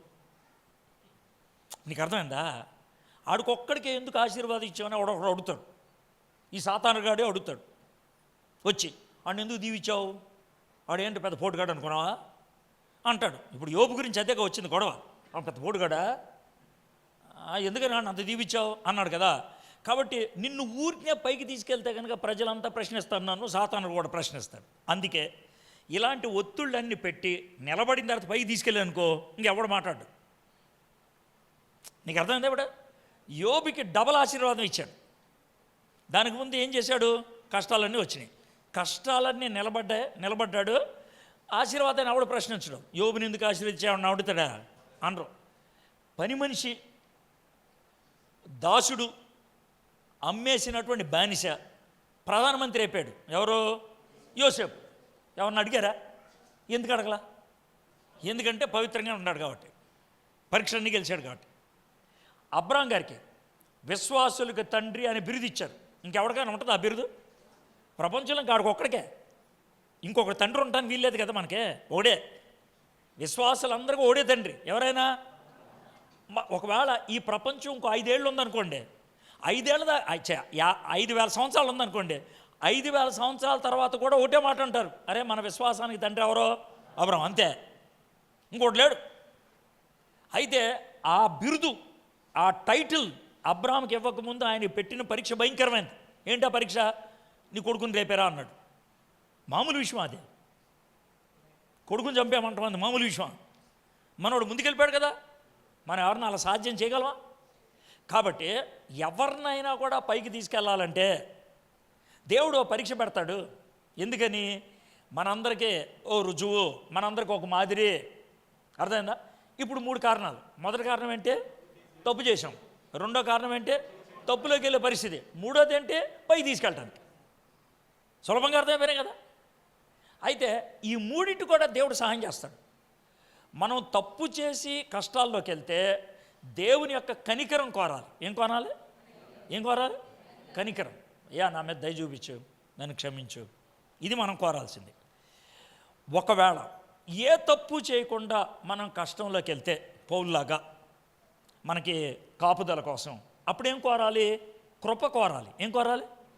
ఇప్పుడు పౌలు గారు నాకు నొప్పి ఎక్కువవుతుంది ప్రభా అని అంటే యేసు ప్రభు వారు ఏమని చెప్పారు? దేవుడు నా కృప అంటే ఏంటి? కృప అంటే ఏంటి మీకు అర్థం అవడం చెప్తారు. ఊరినే కృప అని కృప చాలని ప్రభా అని కృప అని పాడతాడు. అంటే ఏంటో తెలియదు. పక్కింటి అమ్మాయో తెలియదు, ఏంటో తెలియదు కదా. కృప అంటే ఏంటో వారు తెలుసుకుంటే అప్పుడు అర్థవంతంగా ఉంటుంది అన్నమాట. అర్థమైందా? ఇప్పుడు కృప అన్నది ఇక్కడ ఈ సందర్భం అంటే 2 సందర్భాలు ఉన్నాయి. ఒకటి ఏంటంటే పాపికి చూపించే కృప, కాపుదలం కోసం చూపించే కృప. ఈ 2 కృపలు వేరే. పాపికి చూపించే కృప అంటే ఏంటో మీకు చెప్తాను. నేను దొంగోడిని, మీ ఇంట్లో వచ్చాను దొంగతనానికి, మీకు తెలియదు నేను దొంగోడిని. అర్థమైందా? మీ ఇంట్లో నాకు ఆశనం ఇచ్చారు. ఇస్తే రాత్రి నేను పెట్టి అంతా సర్దేస్తున్నాను, మీ బంగారం అంతా. మీకు అర్ధరాత్రి లేచారు. మీరేం చేస్తారు? నన్ను దొంగోడు దొరికితే ఏం చేస్తారు చెప్పు? రవి అబద్ధం ఆడకుండా చెప్పు, లేకపోతే నేను దొంగోడు చేసిన పని చేస్తాను. నీకు ఏం చేస్తావు? దొంగోడు దొరికితే అర్ధరాత్రి ఏం చేస్తావు? పోలీసుల దాకా వద్దులే, ముందేం చేస్తావు? ఎర్రగా బాగుతావు కదా. ఇది బాగుంది జవాబు. ఇలాగే చెప్పు జవాబు, బాగుపడతావు. ఎర్రగా బాధేస్తూ ఉంటారు. ఆయన్ను కొడతా ఉంటే పక్కింటోడు కూడా వచ్చి కొడతాడు. ఎవడొచ్చినా కొడతానే ఉంటాడు. తలా తోకలేని కూడా వచ్చి తన్నుతాడు. అప్పుడు ఈ దొంగడికి ఏం కలుగుద్ది? బాధ కలిగి, అయ్యా నన్ను దయ చూపించండి, నన్ను వదిలేయండి అంటారు. కనికరం చూపించండి, దయ చూపించండి, వదిలేయండి. ఇప్పుడు వాడిని కొట్టడం అనేది న్యాయం. వాడు దొంగతనం చేయటం తప్పు, వాడిని కొట్టడం అనేది న్యాయం. వాడి మీద ఒకవేళ కనికరు ఉండి వదిలేస్తే దాన్ని దయ. మీకు అర్థమైంది కదా. కొట్టకుండా వదిలేస్తే దయ. అలాగ దయ చూపించి వెళ్ళిపోతున్నప్పుడు రైట్ రా ఇది 100 రూపాయలు తీసుకో అని అన్నాం అనుకో, దాన్ని కృప అంటారు. మీకు అర్థమైంది కదండి. తప్పు చేసిన వాడిని కొట్టడం న్యాయం, కొట్టకుండా వదిలేయటం దయా కనికరం. వాడికి 100 రూపాయలు ఇచ్చి పంపించడం కృప. ఇప్పుడు మనం పాపం చేసాం, దేవుడు మనల్ని ఏం చేయాలా? ఆ పదాలు వద్దు, మామూలు బజార్ భాష వాడితే బాగుంటుంది. బాధేయాల. బాధేసి ఎక్కడ పడేయాలి? మనల్ని నరకంలో పడేయాలి. ఎక్కడ? ఇది మనకు ఒరిజినల్ పొజిషన్, అది న్యాయం. అది కాబట్టి నన్ను ఎందుకు నరకంలో పడేస్తావు అంటే ఇది న్యాయం రా. నువ్వు దొంగతనం చేసినప్పుడు ఏం చేయాలి నేను? ఇది న్యాయం. అయితే నరకంలోకి వెళ్ళకుండా ఆపేస్తే దాన్ని దయ. కానీ అక్కడ ఆపేసి వదిలిపెట్టలా, తీసుకెళ్ళి పరలోకంలో కూర్చోబెట్టాడు, అది కృప. ఇప్పుడు మీకు అర్థమైంది కదా. ఇది కృప అంటే. ఇది పాపుల పట్ల చూపించేటువంటి కృప. మరి పౌలు గారికి చూపించినటువంటి కృప ఆ కృప కాదు. ఆ కృప ఏంటి అని అంటే, నీకు నొప్పి ఉంది. ఎవరికి? పౌలు గారికి. అయ్యా నాకు నొప్పి తట్టుకోలేకపోతున్నానంటే, ఉండనే నొప్పి, నా కృప ఇస్తానులే అన్నాడు. నొప్పుండి కృప అంటే నేనేం చేయను ప్రభా, ఆ కృప చేసే పనే చెప్తాను నీకు అంటాడు. ఏంటి అని అంటే కనుక ఓ చిన్న సన్నివేశం చెప్తాను. మా చిన్న పాప అది చిన్నప్పుడు జరిగింది. అది స్కిప్పింగ్ చేస్తూ ఉంది ఇంట్లో, ఇలాగే కార్పెట్ మీద స్కిప్పింగ్ చేస్తామంటే ఆ కార్పెట్లో చిన్న గాజు పెక్కు ఉంది, చూసుకోలేదు. అది ఒక గుచ్చుకుంది, దాని కాలుకి గుచ్చుకుంటే రక్తం కారుతుంది, నొప్పేస్తుంది కదా. కూర్చొని ఏడుస్తుంది. మేము చూస్తే గాజు పెంకు కనబడుతుంది. ఇప్పుడు మేము గాజు పెంకుని ఏం చేయాలి? తీయాలి. తీస్తున్నప్పుడు ఏం జరుగుద్ది? బాగా నొప్పి వస్తుంది. అది ఒప్పుకోట్లా. తీస్తున్నామంటే ఒప్పుకోట్లా. వాళ్ళ అమ్మ తీయడానికి ప్రయత్నం చేస్తే ఒప్పుకోవట్లా. అప్పుడు నన్ను పిలిచింది, రమ్మంటే నేను వెళ్ళా. ఇప్పుడు నేనేం చేశానంటే దాన్ని ఒక ఒళ్ళో కూర్చోపెట్టుకొని అట్లా కాదమ్మా అని నుమురుతూ ఉంటే అప్పుడు ముళ్ళు తీసేశారు. ఈ విధంగా నుమురటం ఉందే, దాన్ని కృప అంటారు. ఆ నొప్పి తట్టుకునేటట్లు చేయటం. నొప్పి బాధ ఉంటుందే, కానీ నొప్పి తట్టుకునేటట్లు చేయటం. కాబట్టి నీకు నొప్పి ఉంటుంది, ఉండాలి. నీకు నొప్పి నేను కావాలని పెట్టాను. నువ్వు తట్టుకోలేదు అంటున్నావు కాబట్టి నొప్పి తీను, నొప్పి తట్టుకునేటట్లు చేస్తా. మీకు అర్థమైంది కదండి, అది కృప. సో పౌలు గారికి నా కృప చాలును అని అంటే కృప నొప్పేం తీలా, కృప నొప్పిని తట్టుకునేటట్లు చేసింది. ఇంకా బాగా చెప్పాలంటే కృప తట్టుకునేటట్లు చేయటం అంటే ఏంటి చెప్తా. ఇది భారతదేశంలో ఉన్న వాళ్ళకి అర్థం కాదు, కానీ బయట దేశంలో ఉన్న వాళ్ళకి అర్థం అవుద్ది. చెప్తా, భారతదేశంలో ఏం జరుగుద్దో చెప్తా, బయట దేశాల్లో ఏం జరుగుద్దో చెప్తా. ఏంటనంటే అమ్మాయి గర్భవతి, నిండు చోళాలు, 9 నెలల 10 రోజులు అయిపోయింది, నొప్పులు స్టార్ట్ అయినాయి. నొప్పులు స్టార్ట్ అయితే ఆడవాళ్ళు చేసే పని చెప్తాం. ఏంటంటే ఆ నొప్పులు స్టార్ట్ అయినటువంటి ఆ బిల్డింగ్ మొత్తంలో ఒక్క మగోడిని ఉన్నవారు, ఒక్క మగోడు అందరూ వెళ్ళిపోండి అని అంటారు. మొత్తం అమ్మలక్కలంతా చేరతారు, చేరి ఆవిడ ఆ గర్భం అయ్యేదాకా ఉంటారు. ఇది ఇక్కడ చేసే పని. అమెరికాలో కానీ ఆస్ట్రేలియాలో కానీ ఇంగ్లాండ్ దేశంలో కానీ జరిగేది ఏంటో చెప్తా. నొప్పులు వచ్చినాయి అంటే హాస్పిటల్ తీసుకెళ్తారు కదా, లేబర్ రూమ్, అందులోకి ఒక్కళ్ళనే తీసుకెళ్తారు. ఎవరినో తెలుసా? వాళ్ళ ఆయన్ని, ఒకే ఒక మగోడిని తీసుకెళ్తారు, ఇంకెవరిని తీసుకెళ్తారు. ఆ టేబుల్ మీద పడుకోబెడతారు. ఈవిడికి నొప్పులు వస్తూ ఉంటే భర్తని పక్కన కూర్చోమంటారు, భర్తని భార్యతో మాట్లాడమని చెప్తారు, భర్తని భార్య చేయి పట్టుకోమంటారు, ముద్దు పెట్టుకోమంటారు, దగ్గరికి కౌగిలించుకోమంటారు. ఎందుకు అనంటే వాళ్ళ ఉద్దేశం ఏంటంటే అది కరెక్ట్ కూడా. ఆ టైంలో ఆ నొప్పి తట్టుకోలేనిది అన్నప్పుడు ఆమెకు ధైర్యాన్ని ఇచ్చేది ఎవరో? భర్త. చాలామంది ఆడవాళ్ళు ఇలాగ డెలివరీకి వెళ్ళినప్పుడు వాళ్ళకు వచ్చేటువంటి భయం ఏంటంటే నేను బతికి బయటకు వస్తానో లేదో, నిన్ను చూస్తానో లేదో. ఆ భయం లేకుండా భర్తనే లోనకి తీసుకెళ్ళిపోతే బాగుందా లేదా? ఇది కృప అంటే. మీకు అర్థమైంది కదండి, ధైర్యం ఇచ్చేది. ఇది 3 కారణాలండి మన జీవితంలో నొప్పి రావడానికి. ఒకటి, తప్పులోకి వెళ్ళాం కాబట్టి.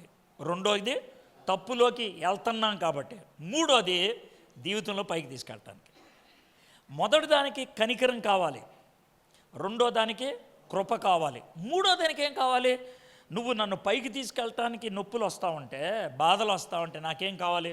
కృప సరిపోదు, కనికరం సరిపోదు, మరేం కావాలి? దేవుడే కావాలి. దేవుడే కావాలి, దేవుని యొక్క కనుదృష్టి. ఇప్పుడు అబ్రాం గారు వాళ్ళ కొడుకుని, నానా నా దగ్గరేమో కట్లు ఉన్నాయి, నీ దగ్గర మట్టాను కత్తి ఉంది, మరి బలి ఏది అని అంటే, బలి పశువు ఏది అంటేనే వాళ్ళ నాన్న ఇచ్చిన జవాబు ఏంటి? దేవుడు చూసుకుంటాడు అని. దేవుడు చూసుకున్నాడా లేదా అంటే అక్కడ ఏముందని అర్థం?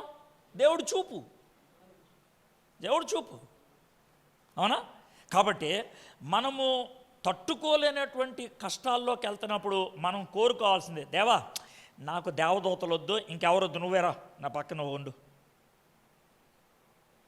లేదా ఆ దేవత కుదరదో, నీ పేరు ఇమ్మాన్యుయల్ అని పెట్టావుగా, ఇమ్మాన్యుయల్ అంటే ఏంటి కదా, నువ్వు నాతో ఉండు, నువ్వు నాతో ఉండు, నువ్వు నాతో ఉండు. ఇదండి. కాబట్టి మన జీవితాల్లో వచ్చేటువంటి ప్రతి కష్టం వెనకాల ఎవరున్నారు? దేవుడు కష్టానికి ఈ 3 కారణాలు ఇస్తాడు. తప్పు చేసావు కాబట్టి కష్టం వచ్చింది, నువ్వు తప్పులోకి వెళ్ళే పరిస్థితి ఉంది కాబట్టి కష్టం వచ్చింది, ఏ తప్పు లేదు, నిన్ను పైకి తీసుకెళ్దాం అనుకున్నాను కాబట్టి కష్టం వచ్చింది. ఈ 3 కష్టాల్లో ఎవరి దగ్గరికి వెళ్ళాలి మనం? దేవుడి దగ్గరికే. ఇప్పుడు మీరు ఆలోచించుకోండి, మీరు ఆలోచించుకోవాల్సింది ఏంటంటే, మరి నాకు వచ్చిన కష్టం దేని గురించి? మీకు అనవసరంగా సంజాయిషి ఇచ్చుకోవద్దు, అందరూ చేస్తున్నారు కాబట్టి నేను చేశాను కాబట్టి అది కూడా తప్పు అనుకోకూడదు, అలాంటి వాదనలు పెట్టుకోవద్దు. నీ మనస్సాక్షి నువ్వు చేసింది తప్పు అని అంటే వెంటనే ఒప్పేసుకోవాలి, ప్రభు నేను తప్పు చేశాను అందుకే నా గోప వాయించావు, నేను ఒప్పుకుంటున్నా. ఇప్పుడు నువ్వే దేవుడి దగ్గరికి వెళ్ళి అనవసరంగా లేదు ప్రభా అంటే దేవుడు నీకు ఇంకేం సాయం చేస్తాడు? దేవుడు ఎవరికి సాయం చేస్తాడంటే, ప్రభా నేను తప్పు చేశాను, ఆ పని అయిపోయింది అన్నవాడు సాయం చేస్తాడు. నువ్వు అక్కడికి వెళ్ళి ఆయనతో వాదన పెట్టుకుంటే, నువ్వు నాతో వాదన పెట్టుకున్నప్పుడు నువ్వే చూసుకోపో బాయ్ అని అంటాడు ఆయన. దేవుడి దగ్గరికి ఎప్పుడు వెళ్ళినా కూడా ఒప్పుకునే పరిస్థితుల్లో వెళ్ళాలి, అంతేకాని కప్పుకునే పరిస్థితుల్లో వెళ్ళకూడదు. నీ పాపాన్ని నువ్వే కప్పుకొని నువ్వే కవరింగ్ చేసుకుంటూ వెళ్తే ఇంక దేవుడు ఏం చేస్తాడు? ఇది మొదటి విషయం. కష్టంలోకి ఎవరు పంపించారు? దేవుడే పంపించాడు. ఇది మొదటిది. అంటే చూడండి, నెమ్మదిగా మనం చదువుకుంటూ వెళ్తే ఏమవుతుందో చూద్దాం. కష్టంలోకి యేసు ప్రభువే పంపించాడు, అక్కడ తుఫాను వస్తుందని ఆయనకి తెలుసు. అయిపోయింది ఇది, రైట్, నెక్స్ట్ చూద్దాం. కిందకు వచ్చేసింది.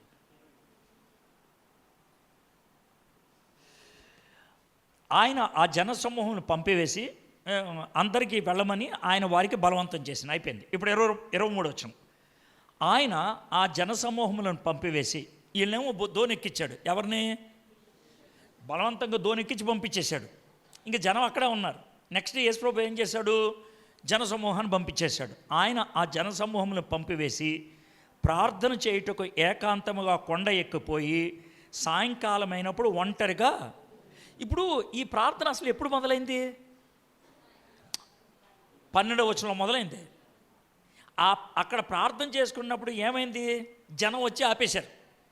జనం వచ్చి ఆపేస్తే అక్కడ ఊరికే ప్రార్థన చేస్తున్నాను అనకుండా ముందు వాళ్ళకున్న బాధలన్నీ తీర్చేసి, వాళ్ళకి ఆకలి కూడా తీర్చేసి, వాళ్ళని తృప్తిపరిచేసి, జనాల్ని పంపించేసి, శిష్యుల్ని పంపించేసి మళ్ళీ తండ్రి దగ్గరికి వెళ్ళిపోయాడు. ఆయన తండ్రి దగ్గరికి వెళ్ళిపోయి తండ్రితో మాటతో మొదలుపెట్టి ఉంటాడు. తండ్రి, నేను పొద్దున మొదలుపెట్టాను కదా, యోహాన్ చనిపోయాడు, బాధగా ఉందని. ఇది ప్రభా మళ్ళీ మొదలుపెట్టి ఉంటాడు. ఎంత బాగుందో చూసారా? అంటే ఒక విధంగా చెప్పాలంటే ప్రార్థనకి ముగింపు అనేది ఉండదు. ఎప్పుడు ప్రార్థన చేస్తూనే ఉంటాం. మనకి ప్రార్థనలు 2 రకాలు. ఎన్ని రకాలు? 2 రకాలు. అదేంటో చెప్తాను. గాలి పీల్చడం 2 రకాలుగా పిలుస్తాం. గాలి 2 రకాలుగా. ఏంటి సార్ అంటారేమో. ఇప్పుడు మీరు గాలి పీలుస్తున్నారు లేదా? ఎవరిని ఉన్నారా గాలి పీల్చట్లేదు అనేవాళ్ళు? ఇప్పుడు అందరూ మీరు గాలి పీలుస్తున్నారు కదా. గాలి పీల్చాలని పీలుస్తున్నారా, అనుకోకుండానే పీల్చేస్తున్నారా? చెప్పండి నాకు. Very good. ఇది ఒక రకం గాలి పీల్చడం. 2వ రకం ఏంటి చెప్తాను. మీరు మా ఇంటికి వచ్చారు. మేము అపార్ట్మెంట్లో ఉన్నాం. మా అపార్ట్మెంట్ 5వ అంతస్తులో ఉంది. ఆ రోజు కరెంట్ లేదు. రవికి అర్థమైపోయింది. ఏమర్థమైంది చెప్పు. లిఫ్ట్ పని చేయట్లేదు. మెట్లెక్కితే ఏమవుద్ది? ఆయాసం వస్తుంది. అప్పుడు కుర్చీలో కూర్చొని ఏం చేస్తావు అంటావా? ఇది కావాలని పీల్చడం. ఇప్పుడేమో మామూలుగా పీలుస్తున్నాం అని అంటే ఇది కావాలని పీల్చడం. ఈ 2 రకాలు ఉంటాయి కదా. ప్రార్థన కూడా 2 రకాలు. ఒకటి కావాలని ప్రార్థన చేసేది, ఒకటి కావాలని ప్రార్థన చేసేది. ఏది? అలాగా గదిలోకి వెళ్ళి కూర్చొని ప్రార్థన చేయటం, లేకపోతే కుటుంబంగా ప్రార్థన చేయటం, లేకపోతే చర్చిలోకి వచ్చి మోకరించి ప్రార్థన చేయటం, లేకపోతే పొద్దున్న చేయటం, లేకపోతే రాత్రి పడుకున్నప్పుడు చేయటం, అన్నం తినకముందు చేయటం. ఇవి కావాలని చేసే ప్రార్థనలు. ఇవి ఉంటాయి. 2వ రకమైన ప్రార్థన ఉంటుంది. అదేంటి తెలుసా? మామూలుగా లోన జరుగుతూ ఉండే ప్రార్థన. అంటే ఎప్పటికప్పుడు దేవునితో మాట్లాడుకుంటూ ఉండాలన్నమాట. ఎప్పటికప్పుడు దేవునితో మాట్లాడుకునేటువంటి వాళ్ళ ప్రార్థనలు వేరుగా ఉంటాయి. ఎలా చెప్పంట? ఒకవేళ మీలో ఎవరికైనా ప్రార్థన చేయమని చెప్పాను అనుకోండి, అనుకోండి, అంటే అంటే అసలు అలా కాదులే. ఇప్పుడు మీ ఇద్దరం మాట్లాడుకుంటున్నాం. మీ ఇద్దరం మాట్లాడుకుంటే సిస్టర్ గారు వచ్చారు. అన్నను అడుగు అన్నా అంటే, అన్న నా పేరు రవి అని మొదలు పెడతాడు ఆయన. అన్న నువ్వు ప్రశ్న అడగడా అన్నాడు అనుకో. అన్న నా పేరు రవి అన్న, నేను దాని అంటారు పెద్దపరిమి నుంచి వచ్చాను ప్రభా అని మొదలు పెడతాడా? ఎందుకు మొదలు పెట్టవు? ఆల్రెడీ మాడుతున్నాడు కదా. ఆల్రెడీ మాడుతున్నప్పుడు అన్నను అడుగు అన్నప్పుడు డైరెక్ట్గా ఆడుతూ మొదలు పెడతాడు, లేదా మొదల నుంచి మొదలు పెడతాడా కదా. మరి దేవుడితో ఎప్పుడు కనెక్షన్లో ఉన్నప్పుడు ప్రార్థన చేయంట, ప్రభువా నీకు వందనాలు స్తుతులను మొదలు పెట్టామంటే అర్థం ఏంటి? అర్థం ఏంటి? కనెక్షన్ దిగిపోయిందనే కదా. దాంతో అర్థమైపోతానమాట నువ్వు ఎంత సోతుగాడువో.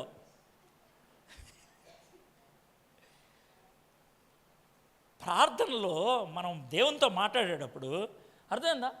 ప్రభుతో మాట్లాడేస్తాం అంతే. ప్రభుతో మాట్లాడతాం, మళ్ళీ మొదలు పెట్టాలి. స్తోత్రం ప్రభా స్తోత్రం, గత వారం నుంచి ఇప్పటిదాకా కాపాడంటే ఈ మధ్యలో ఎప్పుడు ప్రార్థన చేయలేదని అర్థం. అందుకని ఇప్పుడు వాళ్ళు మొదలు పెడుతున్నాడు. మీరు ఎప్పుడు చూసారా?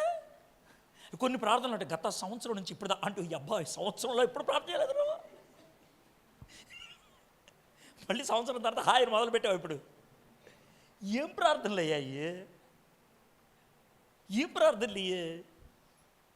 మీకు అర్థమవుతుంది నా పని. మీరు దాన్ని చాలా భక్తి అనుకుంటారు. కొంతమంది ఏంటంటే ఎగస్ట్రాలు వాడతారు. ఎగస్ట్రాలు వాడతామంటే ప్రభువా ఈ సాయంకాల సమయంలో, సాయంకాలం అంటే ఏంటి, సమయం అంటే ఏంట్రా? 2 ఒకటేగా.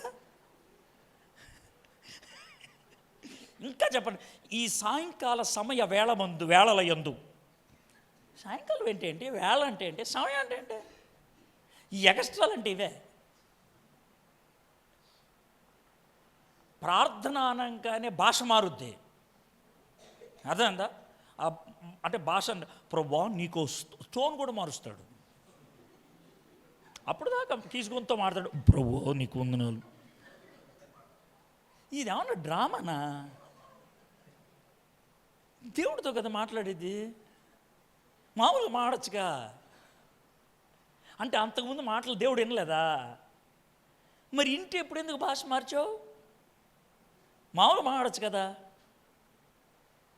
ఏ సమయంలో అయినా మనం ప్రార్థన చేసుకోవచ్చు. యేసయ్య తండ్రితో మాడుతూ ఉన్నాడు ఏకాంతంగా. ఇప్పుడు చూడండి, నేను అనుకుంటాను యేసు ప్రభు వారు 2 విషయాల గురించి ప్రార్థన చేస్తారు. నేను అనుకుంటున్నాను, మీరు కాదనంటే కాదనొచ్చు, నేనేం వాదించట్లా. నేను అనుకుంటున్నాను, అనుకునేది అనుకున్నట్లు చెప్తాను. ఏంటి ఆ 2 అంటే, ఒకటి బాప్తిస్మిచ్చి యోహాన్ని చంపేశారు కాబట్టి బాధ ఉంది, అదో ప్రార్థన. రెండోది, ఈ కుర్రోళ్ళు ఉన్నారే ఎవరు శిష్యులు, వాళ్ళని ఎక్కడ పంపించాడు? ఎక్కడికే? తుఫాన్లో పంపించాను ప్రభా కదా. ఇప్పుడు నీకు అర్థమైందా? ప్రభు తుఫాన్లో పంపించాను ప్రభా అని ప్రార్థన చేస్తున్నాడు. ఇప్పుడు దీంతో నాకు 2వ పాయింట్ వస్తుంది. పంపించింది ఎవరు? యేసయ్య. ఎక్కడికి? యేసయ్య పంపించేసి పడుకున్నాడా? మరి ఏం చేస్తున్నాడు?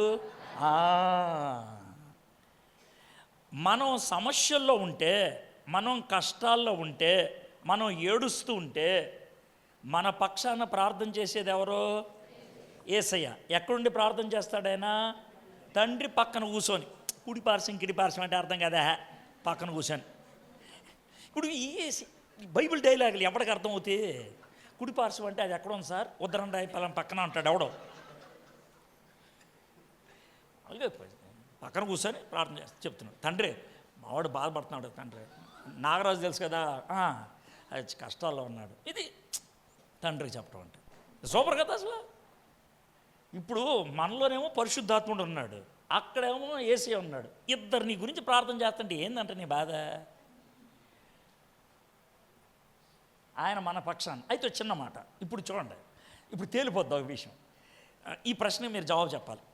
యేసు ప్రభు వారు ఇప్పుడు తండ్రి పక్కన కూర్చొని ప్రార్థన చేస్తున్నారు కదా, ఒప్పుకుంటారు కదా. అందరి గురించి ప్రార్థన చేస్తారా? అందరి గురించి ప్రార్థన చేస్తాడా?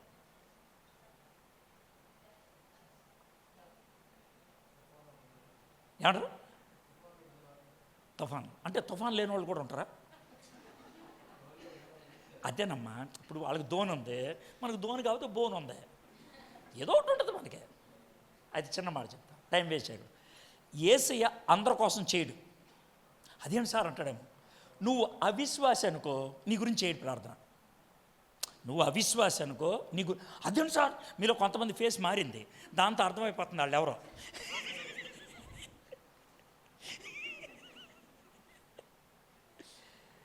అవిశ్వాసి కోసం ప్రార్థన చేయటం అయిపోయింది. ఆయన ఎప్పుడు చేశాడు? అవిశ్వాసులు అందరి కోసం శిలువ మీద చేశాడు.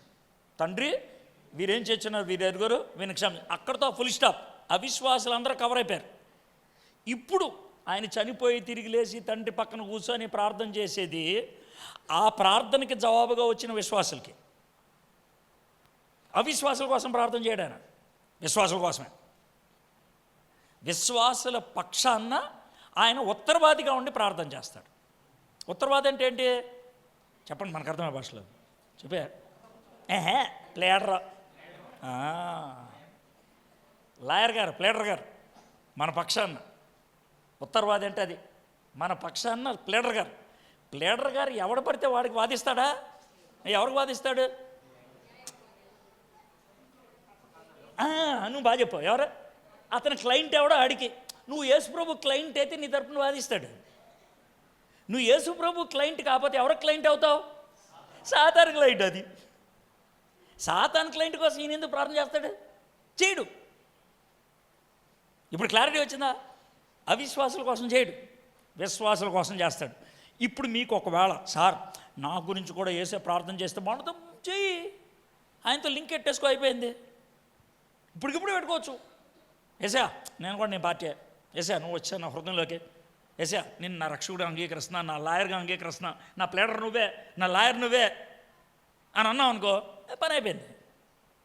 ఆయన నీ తరపున తండ్రితో మాట్లాడేవాడు. కాబట్టి పంపించేవాడు ఆయనే, ప్రార్థించేవాడు ఆయన. అర్థమైంది కదండి? మన పక్షాన, మన ఇబ్బందులో ఉంటే మన పక్షాన విజ్ఞాపన చేయవాడు ఆయన. అయిపోయింది. నెక్స్ట్ ఏంటో చూద్దాం. 24 వచనం. అప్పటికి ఆ దోణె దరికి దూరముగా నుండగా గాలి ఎదురైనందున అలల వలన కొట్టబడుచుండెను. ఏమైంది? వాళ్ళు దోణి ఎక్కి వెళ్ళిపోయారు చాలా దూరం, దరికి దూరంగా ఉంది. అప్పుడు అలలు గట్టుకొస్తున్నాయి. ఒడ్డు దగ్గర ఉన్నాయి అనుకోండి, వీళ్ళు ఏం చేసి ఉండేవాళ్ళు, వచ్చేసి పైకి వచ్చి అమ్మాయి అని కూర్చునేవాళ్ళు. అందుకే మధ్యలోకి వెళ్ళి ఆగింది. అది చాలా దూరం, అటు వెళ్తారు లేదు, వెనక్కి రావడం లేదు. అక్కడికి వెళ్ళి ఆగింది. అక్కడికి వెళ్తే బాగా అలలు కొడుతున్నాయి. ఏం జరిగింది చూద్దాం. 26. ఆయన ఎవరు? ఆయన అంటే యేసయ్య. సముద్రం మీద నడుచుట శిష్యులు చూచి తొందరపడి బోతమని చెప్పుకొని భయము చేత కేకలు వేసిరి. ఇప్పుడు చూడండి, వీళ్ళు అలల చేత కొట్టుకొని పోతున్నారు, ఒడ్డుకు రాలేరు, ముందుకెళ్ళలేరు, భయపడిపోతూ ఉన్నారు. అప్పుడు ఎవరు వచ్చారు అక్కడికి? ఎలా వచ్చాడు ఆయన? నీళ్ళ మీద నడుచుకుంటూ వచ్చాడు. ఇప్పుడు చూడండి, మొదటి పాయింట్ ఏంటి? పంపించింది ఎవరో? యేసయ్య. పంపించింది యేసయ్య. రెండోది ఏంటి? ప్రార్థన చేస్తుంది యేసయ్య. మూడోది పరిగెత్తుకుంటూ వచ్చింది యేసయ్య. పరిగెత్తుకుంటూ వచ్చాడు ఆయన. సమస్యలు ఎక్కువైపోతున్నప్పుడు, వీళ్ళు ఇక తట్టుకోలేరు అనుకున్నప్పుడు పరిగెత్తుకుంటూ ఎవరు వచ్చారు? యేసయ్య వచ్చాడు. అది ఆయన చేసే పని. బైబిల్లో చాలాసార్లు సమస్య ఎక్కువైనప్పుడు ఆయన వచ్చేసాడు. షడ్రక్ మెషక్ అబేద్నెగో అగ్నిలో ఉన్నప్పుడు వచ్చేసాడు కదా దేవుడే, అవునా కదా? దానియేలు సింహంలో ఉన్నప్పుడు వచ్చాడు లేదు దేవుడు. కష్టాలు ఎక్కువైనప్పుడు దేవుడు మన దగ్గరికి వచ్చేస్తాడు. ఇక్కడ కూడా జరిగింది అదే. వీడు ఇక తట్టుకోలేడు అన్నప్పుడు సీన్లోకి వచ్చేస్తాడు. పంపించేది ఆయనే, ప్రార్థన చేసేది ఆయనే, పరిగెత్తుకుంటూ వచ్చేది కూడా ఆయన. పరిగెత్తుకుంటా వచ్చేసి వాళ్ళకి దగ్గరుండి వాళ్ళకి సహాయం చేయడానికి ఇష్టపడుతూ ఉన్నాడు. పరిగెత్తుకుంటూ వచ్చింది ఆయన అన్నది. నెక్స్ట్ ఏం జరిగింది? ఆయన సముద్రం మీద నడుచుట శిష్యులు చూచి తొందరపడి భూతమని చెప్పుకొని భయము చేత కేకలు వేసిరి. వచ్చింది ఎవరో? యేసయ్య. వీళ్ళు ఏమనుకున్నారు? భూతం అనుకున్నారు. ఎందుకని? అది ఒకటే బాగుంది. నీళ్ళ మీద నడుచుకొస్తున్నారు కాబట్టి భూతం అనుకున్నారు, బాగుంది. ఇంకా చెప్పండి. అవిశ్వాసం అనే మాట ఉంది. ఎందుకని? ఎందుకంటే ఆ పాయింట్ కనుక మీకు తెలిస్తే మీరు పాస్టర్ గారు కదా విచిత్రంగా ఆలోచించాలనుకోవద్దు. మామూలుగా ఆలోచించాను, జవాబు చెప్పండి చాలు. నేను ఎప్పుడు లోతైన విషయాలు ఏం చెప్పను, మామూలు విషయాలు చెప్తూ ఉంటాను అంతే. ఎందుకు వాళ్ళు భూతం అనుకొని ఉండుంటారు? లేడు, ఓకే అన్నాడు. భూతం అని ఎందుకు అనుకున్నారు? చనిపోతారు. బాగుంది. ఇది మామూలుగా ఆలోచించడం ఇది అదే. మామూలుగా ఆలోచిస్తే అది ఒకటేంటంటే, సముద్రంలో చాలా మంది చచ్చాడు, మనల్ని తీసుకెళ్ళటానికి ఆడు కూడా వచ్చాడు అనుకుంటుంటారు. వాళ్ళ యొక్క ఊహలై ఒకటి. రెండోది, పంపించింది వేసే కదా, ఆయన ఎందుకు వస్తాడు? పైగా తిట్టుకొని ఉండి ఉంటారు. ఏసే పంపించాడు, ఈ తుఫాన్ వచ్చింది, పనికిమాలినాడు అలా అనుకొని ఉండి. ఏసే అని ఎందుకు అనుకుంటారు? మీకు అర్థం? అయితే ఈ తిట్లు నేను ఉత్తిన తిట్ల, ఈ తిట్లు మీరు కూడా తిట్టుకున్నారు మీకు తెలియకుండానే. ఎలాగంటే కష్టాలు ఎక్కువైనప్పుడు, ఇబ్బందులు ఎక్కువైనప్పుడు మీరు అనే మాట, ఆ దేవుడు ఎక్కడున్నాడు సార్, ఎప్పుడో వదిలేసి వెళ్ళిపోయాడు నన్ను, అందుకే ఈ కష్టాలన్నీ వచ్చాయి, ఎవడికి రాకూడదు సార్ బాబు. ఇది మీరు అన్న డైలాగ్లే.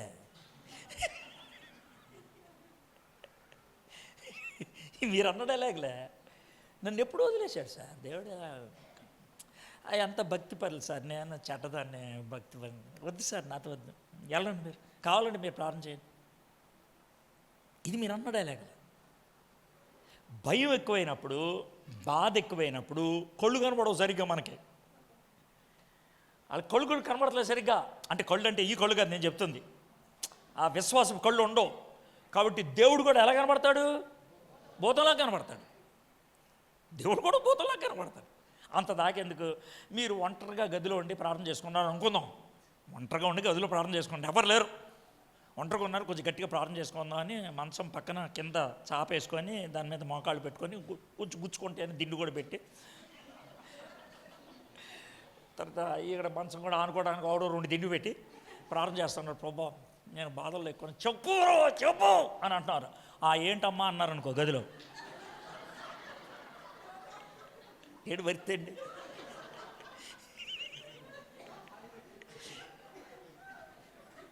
నువ్వు అడిగింది నువ్వేగా. ఇప్పుడు మీకు అర్థమైంది మన ప్రార్థన ఎంత దాకుంటుందో. ప్రభు మరీ డైరెక్ట్గా వచ్చేస్తావు అంటే మరి డైరెక్టర్ ఎలా ఉంటా.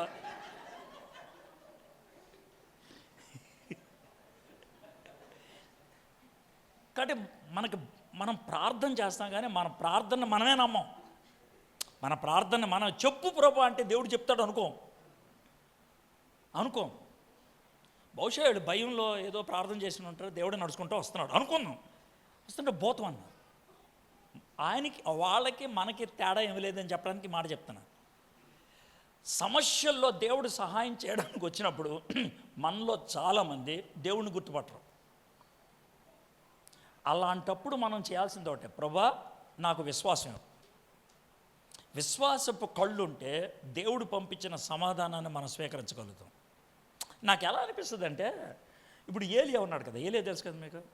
ఏలియా ఒక్కడే కూర్చోమనంటే కూర్చున్నాడు కదా, ఆకలేస్తుంది, కాకి వస్తుంది, కాకి నోట్లో మాంసం మొక్క ఉంది, అర్థమైందా? కాకి వచ్చి మాంసం మొక్క తీసుకొచ్చి ఇచ్చింది. ఏలియాకి దేవుడితో కనెక్షన్ లేక మొక్క తీసుకొని తింటాడా? చెప్పండి నాకు. ఇప్పుడు మీకు అర్థమైంది కదా. దీన్ని అంటారు దరిద్రతం. అంటే ఏంటి తెలుసు, దేవుడితో కనెక్షన్ లేకపోతే చేతికొచ్చిన మొక్కను తినకుండా పంపించేయటం. వచ్చింది దేవుడు సహాయం పంపించాడు, మనోడు స్వీకరించాల. దేవుడితో కనెక్షన్ లేదు కాబట్టి. చాలా సందర్భాల్లో మీకు వచ్చిన సమస్యకి దేవుడు పరిష్కారం పంపించాడు, కానీ మీరు దేవుడితో సంబంధం లేక ఆ పరిష్కారాన్ని స్వీకరించాల. దెయ్యం అనుకొని వదిలేశారు, కాదని కొట్టుపడేశారు. సరే, ఇక నెక్స్ట్ ఏం జరిగిందో చూద్దాం. వెంటనే యేసు ధైర్యం తెచ్చుకున్నాడు, నేనే, భయపడకడని వారితో చెప్పగా, భయపడదా నేనే. ఇప్పుడు 3 విషయాలు ఆయన పంపించింది ఆయన, ప్రార్థన చేసింది ఆయన, పరిగెత్తుకుంటూ వచ్చింది ఆయన. 28వ వచనం, పేతురు, ప్రభువా నీవే అయితే, అంటే మనోడికి ఏముంది ఇంకా చూసారా, నెమ్మది చదివితే వచ్చేది. మనోడికి ఎంత జరిగినా కూడా మనోడికి ఏంటి డౌటే. నేననయా అని అంటే కూడా మనోడికి డౌటే. అదే, నీవే అయితే నీళ్ల మీద నడిచి నీ వద్దకు వచ్చుటకు నాకు సెలవుమని ఆయనతో చెప్పాను అని. ఆయన రమ్మనగానే, ఇప్పుడు నాకు అనిపిస్తుంది, ఒకవేళ ఏసే ప్లేస్లో నేనే ఉంటే, బుద్ధి అంతా లేదా, నేను దేవుడినే, నేను నది మీద నడుస్తాను, సముద్రం మీద నడుస్తాను, నువ్వు కూడా నడిచేద్దాం అనుకున్నా నడే అని ఉండేవాడిని. కానీ యేసయ్య అలా అనలా, రా అన్నాడు. అంటే ఏంటనంటే, విశ్వాసపు ప్రయాణములో ఒక మెట్టు పైకి వేయాలి అని అనుకుంటే ప్రోత్సహించేవాడు యేసయ్య. మీకు అర్థమైంది కదండి. విశ్వాసపు మెట్లో ఒక మెట్టు పైకి వెళ్ళాలి అని అనుకున్నప్పుడు దేవుడు ఖచ్చితంగా ప్రోత్సహిస్తాడు. ఐశ్వర్యం కావాలంటే నెత్తి మీద కొడతాడు. విశ్వాసంలో పైకి వెళ్తానంటే ఆయన ప్రోత్సహిస్తాడు. పేతురు, అయ్యా నేను కూడా నెలలో నడవడానికి నాకు ఆజ్ఞవు, నువ్వు ఇస్తే నేను నడుస్తా అన్నప్పుడు, రా పేతురు రా. ఇప్పటికి 4 పాయింట్లు అయినాయి. మొదటిది ఏంటి, పంపించాడు. రెండోది ఏంటి, ప్రార్థన చేశాడు. మూడోది ఏంటి, పరిగెత్తుకుంటూ వచ్చాడు. నాలుగోది ఏంటి, ప్రోత్సహించాడు. అన్ని బాలేదా, గుర్తుండదు. ప్రోత్సహించి నడు. దేవుడు మనల్ని ఎప్పుడు కూడా ప్రోత్సహిస్తాడు. మన జీవితంలో తర్వాత మెట్టికి వెళ్ళాలి, నా జీవితంలో తర్వాత స్థాయికి వెళ్ళాలి, కానీ మనలో ఎప్పుడు మనం దేవుడిని అడగం. ఉదాహరణ చెప్తాను, మీరు ఏ విధంగా దేవుడి దగ్గర నుంచి ప్రోత్సాహం పొందొచ్చు అంటే మీకు చెప్తాను చూడండి. మీరు చేయగలిగే పని చెప్తాను. దేవా, ఆయన ఈ వాక్యం మీరు తర్వాత చేసే పని చెప్తాను అని నేను చాలాసార్లు చదివాను, ఇలాంటి తలంపని నాకు రాలేదే, యాదవదే వస్తుంది ఈ ప్రశ్న. చాలా సునాయాసంగా చెప్పుకుంటూ వెళ్ళిపోతుందండి, పెద్ద ఏం కష్టపడతలేదు, మామూలుగా చదువుకుంటూ వెళ్తాడు. నీ 3 సార్లు చదివేది అసలు ఏమి రాలేదు మనకి అని వదిలేద్దు. ఇక్కడ మీరు విశ్వాసంలో నెక్స్ట్ పెట్టాడు తెలుసా, దేవా నేను కూడా వాక్యం చదువుతా, నాకు కూడా అలాంటి తలంపులు ఇవ్వా. ఇది అంతేగాని నేను పడుకుంటా, నాకు కల్లో తలంపులు అనొద్దు. ప్రభా నేను వెంటనే పడుకుంటేదను, నీవు నాకు కలలో ఆ వరుసగా పాయింట్లు ఇమ్ము, నేను చదువుతా, నేను ధ్యానం చేస్తా, నీ ఆత్మ ద్వారా నాకు తలంపులు ఇవ్వా, నా యొక్క ఆలోచన శక్తిని పెంచవా, నా జ్ఞానాన్ని పెంచవా, బైబిల్ అవగాహన చేసుకోవడం నాకు నేర్పించవా. ఎవరికైనా నేర్పిస్తాడు అది, ఆ జయం. కాకపోతే మీరు గట్టిగా ఎప్పుడు ప్రార్థన చేస్తారు, ప్రభా కడుపు నొప్పి ఎక్కువైంది ప్రభా, ఇది అడుగుతాం. అది ఒక నిమిషంలో జరుగుద్ది. కానీ వాక్యంలో ఎదగటం జీవితాంతం జరగాలి. ఎప్పుడైనా నేను వాక్యం అవగాహన చేసుకోవడానికి నాకు సహాయం చేయవా, ఎంతకాలం అయింది ఆ విధంగా ప్రార్థన చేసి. నీటి మీద నడవటం అంటే విశ్వాసంలో ఎదగటం. పేతురు నాకు అది ఇవ్వ అన్నాడు కదా, సరే నడు అని అన్నాడు. ప్రోత్సహించేవాడు ఆయన రమ్మనగానే పేతురు దోణి దిగి యేసు నొద్దకు వెళ్ళుటకై నీళ్ల మీద నడిచెను. నీళ్ల మీద అండ్ ఎన్ని అడుగులు వేసి ఉంటాడు కాదు చెప్పాలి. ఒక 5-6 అడుగులు వేస్తే కనుక అంటే ఇప్పుడు ఒక అడుగు వేసారనుకో దాన్ని నడిచిన అంటారా, ఓ అడుగు వేసిన ఉంటుంది. అర్థమైందా? ఓ 2-3 అడుగులు వేస్తే అప్పుడు నడిచిన, అంతే కదా. అంటే ధోనిదే మనోడు దిగి నడుచుకుంటా 2-3 అడుగులు వేసాడు. ఇది ఆయన చేసిన పని. అంటే మనం చదివిన దాన్ని అర్థం చేసుకోవటం అనమాట. స్లోగా నడిచాను అంటే ఒక్క అడుగు కాదు, 4-5 అడుగులు వేసాడు. ఇంకేం జరిగిందో చూద్దాం. నడుచుకుంటూ వచ్చాడు, నీళ్ళ నడిచాను కానీ గాలిని చూచి, అంటే ఏం చూశాడు? ఇప్పుడు దాకా ఏం చూస్తున్నాడు? యేసుని చూస్తున్నాడు. ఇప్పుడు ఏం చూశాడు? అది యేసుని చూడటం మానేసి గాలిని చూడటం మొదలుపెట్టాడు. గాలిని చూచి భయపడి మునిగిపోసాగి. ముందు భయపడినట్లుందా? యేసును చూసి నడుస్తూ ఉన్నప్పుడు ఆయనకి విశ్వాసం ఉంది, ధైర్యం ఉంది. ఎప్పుడైతే అటు ఇటు చూశాడో భయం వేసింది. ఊరిని అడుగుతున్నాను, మీరు ఊరిని మామూలుగా సమాధానం చెప్పండి. మామూలుగా అంటే మీరు పవిత్రంగా ఏం ఆలోచించద్దు. ఎందుకు అటు ఇటు చూసి ఉంటాడు?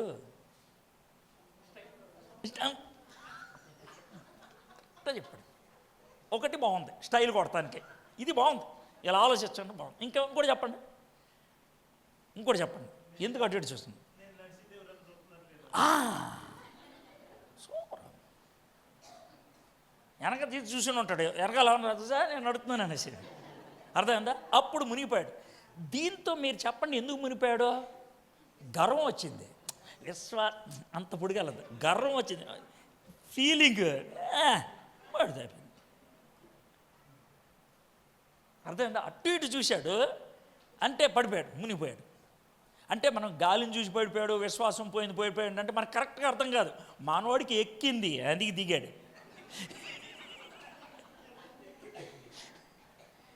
ఎక్కేసింది గర్వం, దిగిపోతున్నాడు, మునిగిపోతా ఉన్నాడు. ఇది జరిగింది. ఒకవేళ అక్కడ యేసుప్రభు ప్లేస్లో నేను ఉంటే మునిగా నీకు తెలియదా అని ఉండేవాడు నేను,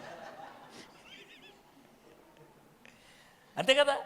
సో ప్రోత్సహించాడు, మనోడు మునిగిపోతుంటే ఏం చేశాడు? ప్రభువా నన్ను రక్షించమని కేకలు వేశాను. ఒక మాట చెప్తాను, ఇది ధోని అనుకోండి, మనోడు 5-6 అడుగులు వెళ్ళిపోయిన తర్వాత మునుగుతున్నాడు కాబట్టి ప్రభువా రక్షించన్నాడు. ఒకవేళ ఒక్క అడుగు వేసినప్పుడు మునిగిపోతున్నాడు, దేన్ని పట్టుకునేవాడు? అంటే ధోనిని పట్టుకునే అంత దగ్గర లేడు.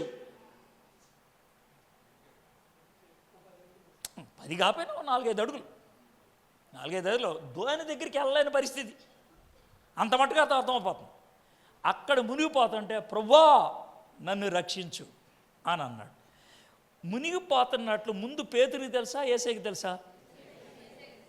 అయితే యేసయ్య నన్ను రక్షించు అనేదాకా ఎందుకు ఆగాడు? కాదు, నువ్వు అడగకపోతే ఆయన రక్షించరు. నీకు అర్థమైంది? ఇప్పుడు నువ్వు అడగకపోతే ఆయన రక్షించడు. ఎందుకని రక్షించడు? అడగకపోతే దేవుడు నీకు అంత గౌరవం ఇస్తున్నాడు. నువ్వు అడక్కపోతే నేను చూస్తూ ఏడుస్తాను, కానీ నేను నీ యొక్క స్వేచ్ఛను ఎప్పుడు కాదన్నా. హృదయం అనే ద్వారం దగ్గర నిలబడి తలుపు తడతాం. తట్టడం కాకుండా ఇంకో పద్ధతి ఏంటి చెప్పు? తట్టడం ఒకటి, ఇంకోటి ఇది కొత్త తట్టడం. మరి ఇదేంటి? బాగుంది, జాగ్రత్త. ఎవరింటి తలుపు తడతాం, ఎవరింటి తలుపు కొడతాం. ఎందుకని? అది ఎవరిల్లు తలుపు తడతాం? పక్కింటి ఎవడదో ఎవరో ఇంటికి వెళ్తే సార్ ఇది తడతాం. మన ఇంటికి వెళ్తా సరే. ఇప్పుడు యేసే కొడుతున్నాడా తడుతున్నాడా చెప్పండి నాకు. తడుతున్నాడంటే యేసే ఫీలింగ్ ఏంటి? నేను పరాయి ఉన్నా, నన్ను బయటెట్టావు, నువ్వు తీస్తే నేను లోనికి వస్తా, లేకపోతే నేను రాను. నువ్వు తీస్తే వస్తా. ఊరినే నువ్వు మీ పక్కింటి వాళ్ళకి వెళ్ళావు, తలుపు గొల్లు వేసలేదు, అలా మూసుంది. నువ్వు తలుపు తడతావా లేకపోతే తోసుకొని లోనికి వెళ్ళిపోతావా? ఎందుకని తోసుకొని లోనికి వెళ్ళావు? పోలీసులకు అప్పగించవచ్చు నువ్వు. అవునా కదా? ఊర్రా నువ్వు లోనికి వచ్చావంటే, లేదు సార్ తలుపు తీసుకుని లోనికి వచ్చానంటే. అందుకని యేసయ్య పోలీసుల దగ్గరికి వెళ్తావు నువ్వు అని. ఆయన లోన రాడు. సార్ రండి సార్ అంటే అప్పుడు ఆయన వస్తాడు. అంటే మీరు నవ్వుతున్నారు కానీ సీరియస్గా ఆలోచించండి. యేసు ప్రభువారిని బయట పెట్టేసి ఆయన పరాయోళ్ళలాగా అక్కడుండి అవకాశం వచ్చినప్పుడల్లా తలుపు తీస్తున్నాడంటే, నువ్వు తలుపు తీయకపోతే నేను రాను. ఎందుకంటే నేను రూల్ పెట్టుకున్నా, నువ్వు తీస్తే నేను వస్తాను. అదేవిధంగా ఆయన రూల్ పెట్టుకున్నాడు, నువ్వు అడిగితే అడుగుడి అన్నాడు కదా. స్విచ్ నొక్కుడి లైట్ వెలుగును, అది కదా రూలు. గదిలోకి రాగానే లైట్ వెలిగింది అనుకో, నీకేమొస్తుంది? ఎందుకని? నేను స్విచ్ నొక్కండి ఎందుకు వెలిగిందని. నువ్వు అడగకుండా జవాబు వచ్చింది అనుకో, నీకు భయం వేస్తుంది. దేవుడు పెట్టుకున్న రూల్ అది. నువ్వు అడుగు నేను ఇస్తా, నువ్వు తట్టు నేను తీస్తా, నువ్వు ఎత్తుకు నీ దొరికేటట్లు చేస్తా, నీ పాపాలను ఒప్పుకొని నేను క్షమిస్తా. ఇది రూల్. నువ్వు అజ్జే నేను ఇది చేస్తా, నేను ఖచ్చితంగా చేస్తా నువ్వు అజ్జేస్తే. ఇప్పుడు ఈయన రక్షించండి అని అరిశాడు. ఎవరు? పేతురు గారు. ఏం జరిగిందో చూడండి. తర్వాత 31వ వచనం ఏంటి? 31వ వచనం 31వ వచనం సార్ ఏంటిదే? మొదటేముంది? అది విషయం నాకు కావాల్సింది. అది అరిచేదాకా ఆగాడు. వీడు మునుగుతాడని తెలిసి ఆయనకు ముందే. ఆయన మునిగిపోతున్నప్పుడు కూడా తెలుసు, కానీ ఆయన ఏం రాలా. అరవంగానే వెంటనే వచ్చాడు. నువ్వు మునుగుతావని, మునుగుతున్నావని, మునిగిపోయావని తెలుసు ఆయనకే. ఈయన గురించి మీకు చెప్తే అర్థం కాదు, కానీ యోనాని పడేశారు కదా. ఎక్కడా? చేప కప్పులో పడేశారా? సముద్రంలో పడేశారు. సముద్రంలో పడేస్తే ఎవరు వచ్చారు? చేప వస్తే మింగేశాడు కదా. మనోడు ఎప్పుడు ప్రార్థన చేశాడు? కడుపులోకి వెళ్ళి లోన సెటిల్ అయిన తర్వాత అప్పుడు ప్రార్థన చేశాడు కదా. అప్పుడు దాకా ప్రార్థన చేయాల. ప్రార్థన చేసిన తర్వాత రూట్ మార్పిచ్చాడు. ఎవరిదే? చేపదే. 3 రోజులు పట్టింది వెనక్కి వెళ్ళటానికి. అప్పుడు కక్కేమంటే కక్కేసింది కదా. ప్రార్థన చేస్తే జవాబు రావడం మొదలవుద్ది, చేయకపోతే రాదు. ఆ విషయం గుర్తుపెట్టండి. సో వెంటనే యేసు చెయ్యి చాపి అతన్ని పట్టుకొని, అల్ప విశ్వాసి ఎందుకు సందేహపడితమని అతనితో చెప్పాను. యేసయ్య దగ్గర లేడు, కొంచెం దూరం ఉన్నాడు. అర్థమైందా? నాకు కొన్నిసార్లు ఈ కార్టూన్ నెట్వర్క్ సినిమాలు అంటే అవి నాకు నచ్చుతాయి. ఎందుకు నచ్చితే చెప్తాను. అందుట్లో ఉండేటువంటి 2-3 టాపిక్లు బాగుంటాయి. ఒకటేంటంటే టామ్ అండ్ జెర్రీ అని ఉంటుంది కదా. టామ్ అంటే పిల్లి, జెర్రీ అంటే ఎలక. అర్థం? ఈ రెండాట్లు కొట్లాట జరుగుతుంది కదా. ఏది గెలుచుద్ది? ఎప్పుడు ఎలకే గెలుచుద్ది. అదో అది. పిల్లి గెలిస్తే అదే డ్రామా ఎందుకు అవుద్ది? అర్థమైందా? మనం ఈ లోకంలో ఎలకల్లాంటి వాళ్ళం, ఈ లోకం పిల్లి లాంటిది. దేవుడు మనతో ఉంటే గెలుస్తాం. అది చూసినప్పుడల్లా నాకు వచ్చే ధైర్యం. అయితే ఇది ఎందుకు గుర్తొచ్చిందో చెప్తాను. ఏంటనంటే యేసయ్య ఎక్కడో ఉన్నాడు, నువ్వు ఆ సార్ ఉన్నాడే, ఆ సార్ ఉన్న దగ్గర పేతురు ఉన్నాడు అనుకుందాం. అదే వెంటనే చెయ్యి చాపి అందించాడు అన్నాడు కదా. యేసయ్య చెయ్యి ఎంత పొడుగుంటుంది సార్ అంటే కార్టూన్ నెట్వర్క్లోకి వెళ్తే అర్థం అవుతుంది. ఎందుకంటే కార్టూన్ నెట్వర్క్లో ఎలా అంటే చెయ్యి అందరం వెళ్ళిపోతుంది. ఇప్పుడు చూసారు మీరు, అది ఎలా అవుద్దో మనకు తెలీదు. ఆ కార్టూన్ నెట్లో ఎలా అయింది అని ఎవడని అడుగుతాడా? అడగడం. పిల్లలైతే చప్పట్లు కొట్టేసి వచ్చేస్తారు, అవునా కదా? అంతే. ఇక్కడున్నాడు ఎలా అన్నాడు, చెయ్యి అన్నాడు, ఇలా వచ్చాడు పేతుడు. ఎలా వచ్చాడు నాకు తెలియదు. మనం కార్టూన్ నెట్వర్క్ని ప్రశ్న అయినప్పుడు ఈయన కూడా ఇవ్వకూడదు.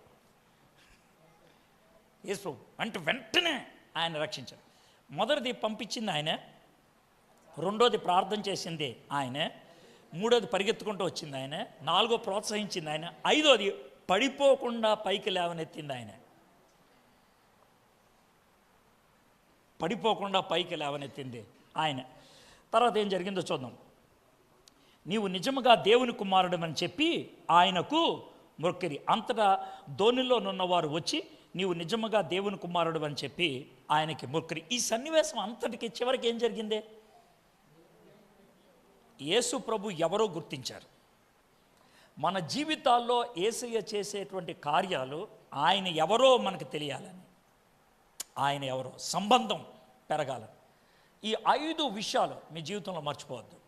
మీ జీవితంలో కష్టాలు ఉన్నాయి, ఆ కష్టాలు ఎందుకు వచ్చాయంటే దేవుడే పెట్టాడు. నువ్వు పాపం చేస్తే పెట్టాడా, పాపంలో పడకుండా ఉండటానికి పెట్టాడా, పైకి తీసుకెళ్ళటానికి పెట్టాడా నాకు తెలియదు. అది నీకు దేవుని సం. రెండో, నువ్వు దేవుని పెట్టవైతే నువ్వు కష్టాల్లో ఉంటే ఆయన కూర్చొని సరదాగా ఉండేవాడు కాదు, నీ తరపున ప్రార్థన చేసేవాడు. మూడోది, ఒకవేళ తట్టుకోలేనటువంటి పరిస్థితి వస్తే పరిగెత్తుకుంటూ వచ్చేవాడు ఆయన. మూడోది, నువ్వు విశ్వాసంలో నెక్స్ట్ మెట్టుకు వెళ్తానికి ప్రోత్సహించేవాడు ఆయన. ఆ ప్రోత్సాహంలో ఒకవేళ జారి పడిపోతే పైకి లేవనెత్తేవాడు ఆయన.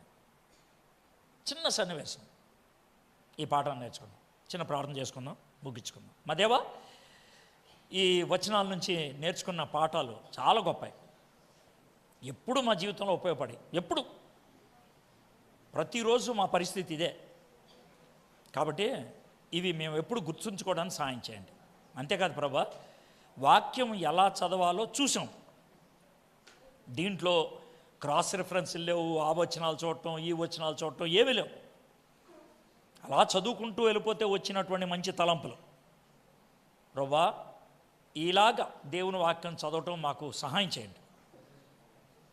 దేవుని వాక్య జ్ఞానం మేము పెరగాలి, మీకు దగ్గర అవ్వాలి. వాక్యం మాలో పెరిగితే విశ్వాసం పెరుగుద్ది. ఆ విశ్వాసంలో మేము ఎదగలటకు సహాయం చేయమని ఈ వాక్యాన్ని బట్టి మీకు వందనాలు చెల్లిస్తూ యేసు నామములో ప్రార్థన చేయించున్నాం తండ్రి. చక్కగా మనకి వర్తమానాన్ని అందించిన అన్నకి సంఘం తరపున ప్రత్యేకమైన వందనాలు తెలియజేస్తూ ఉన్నాం.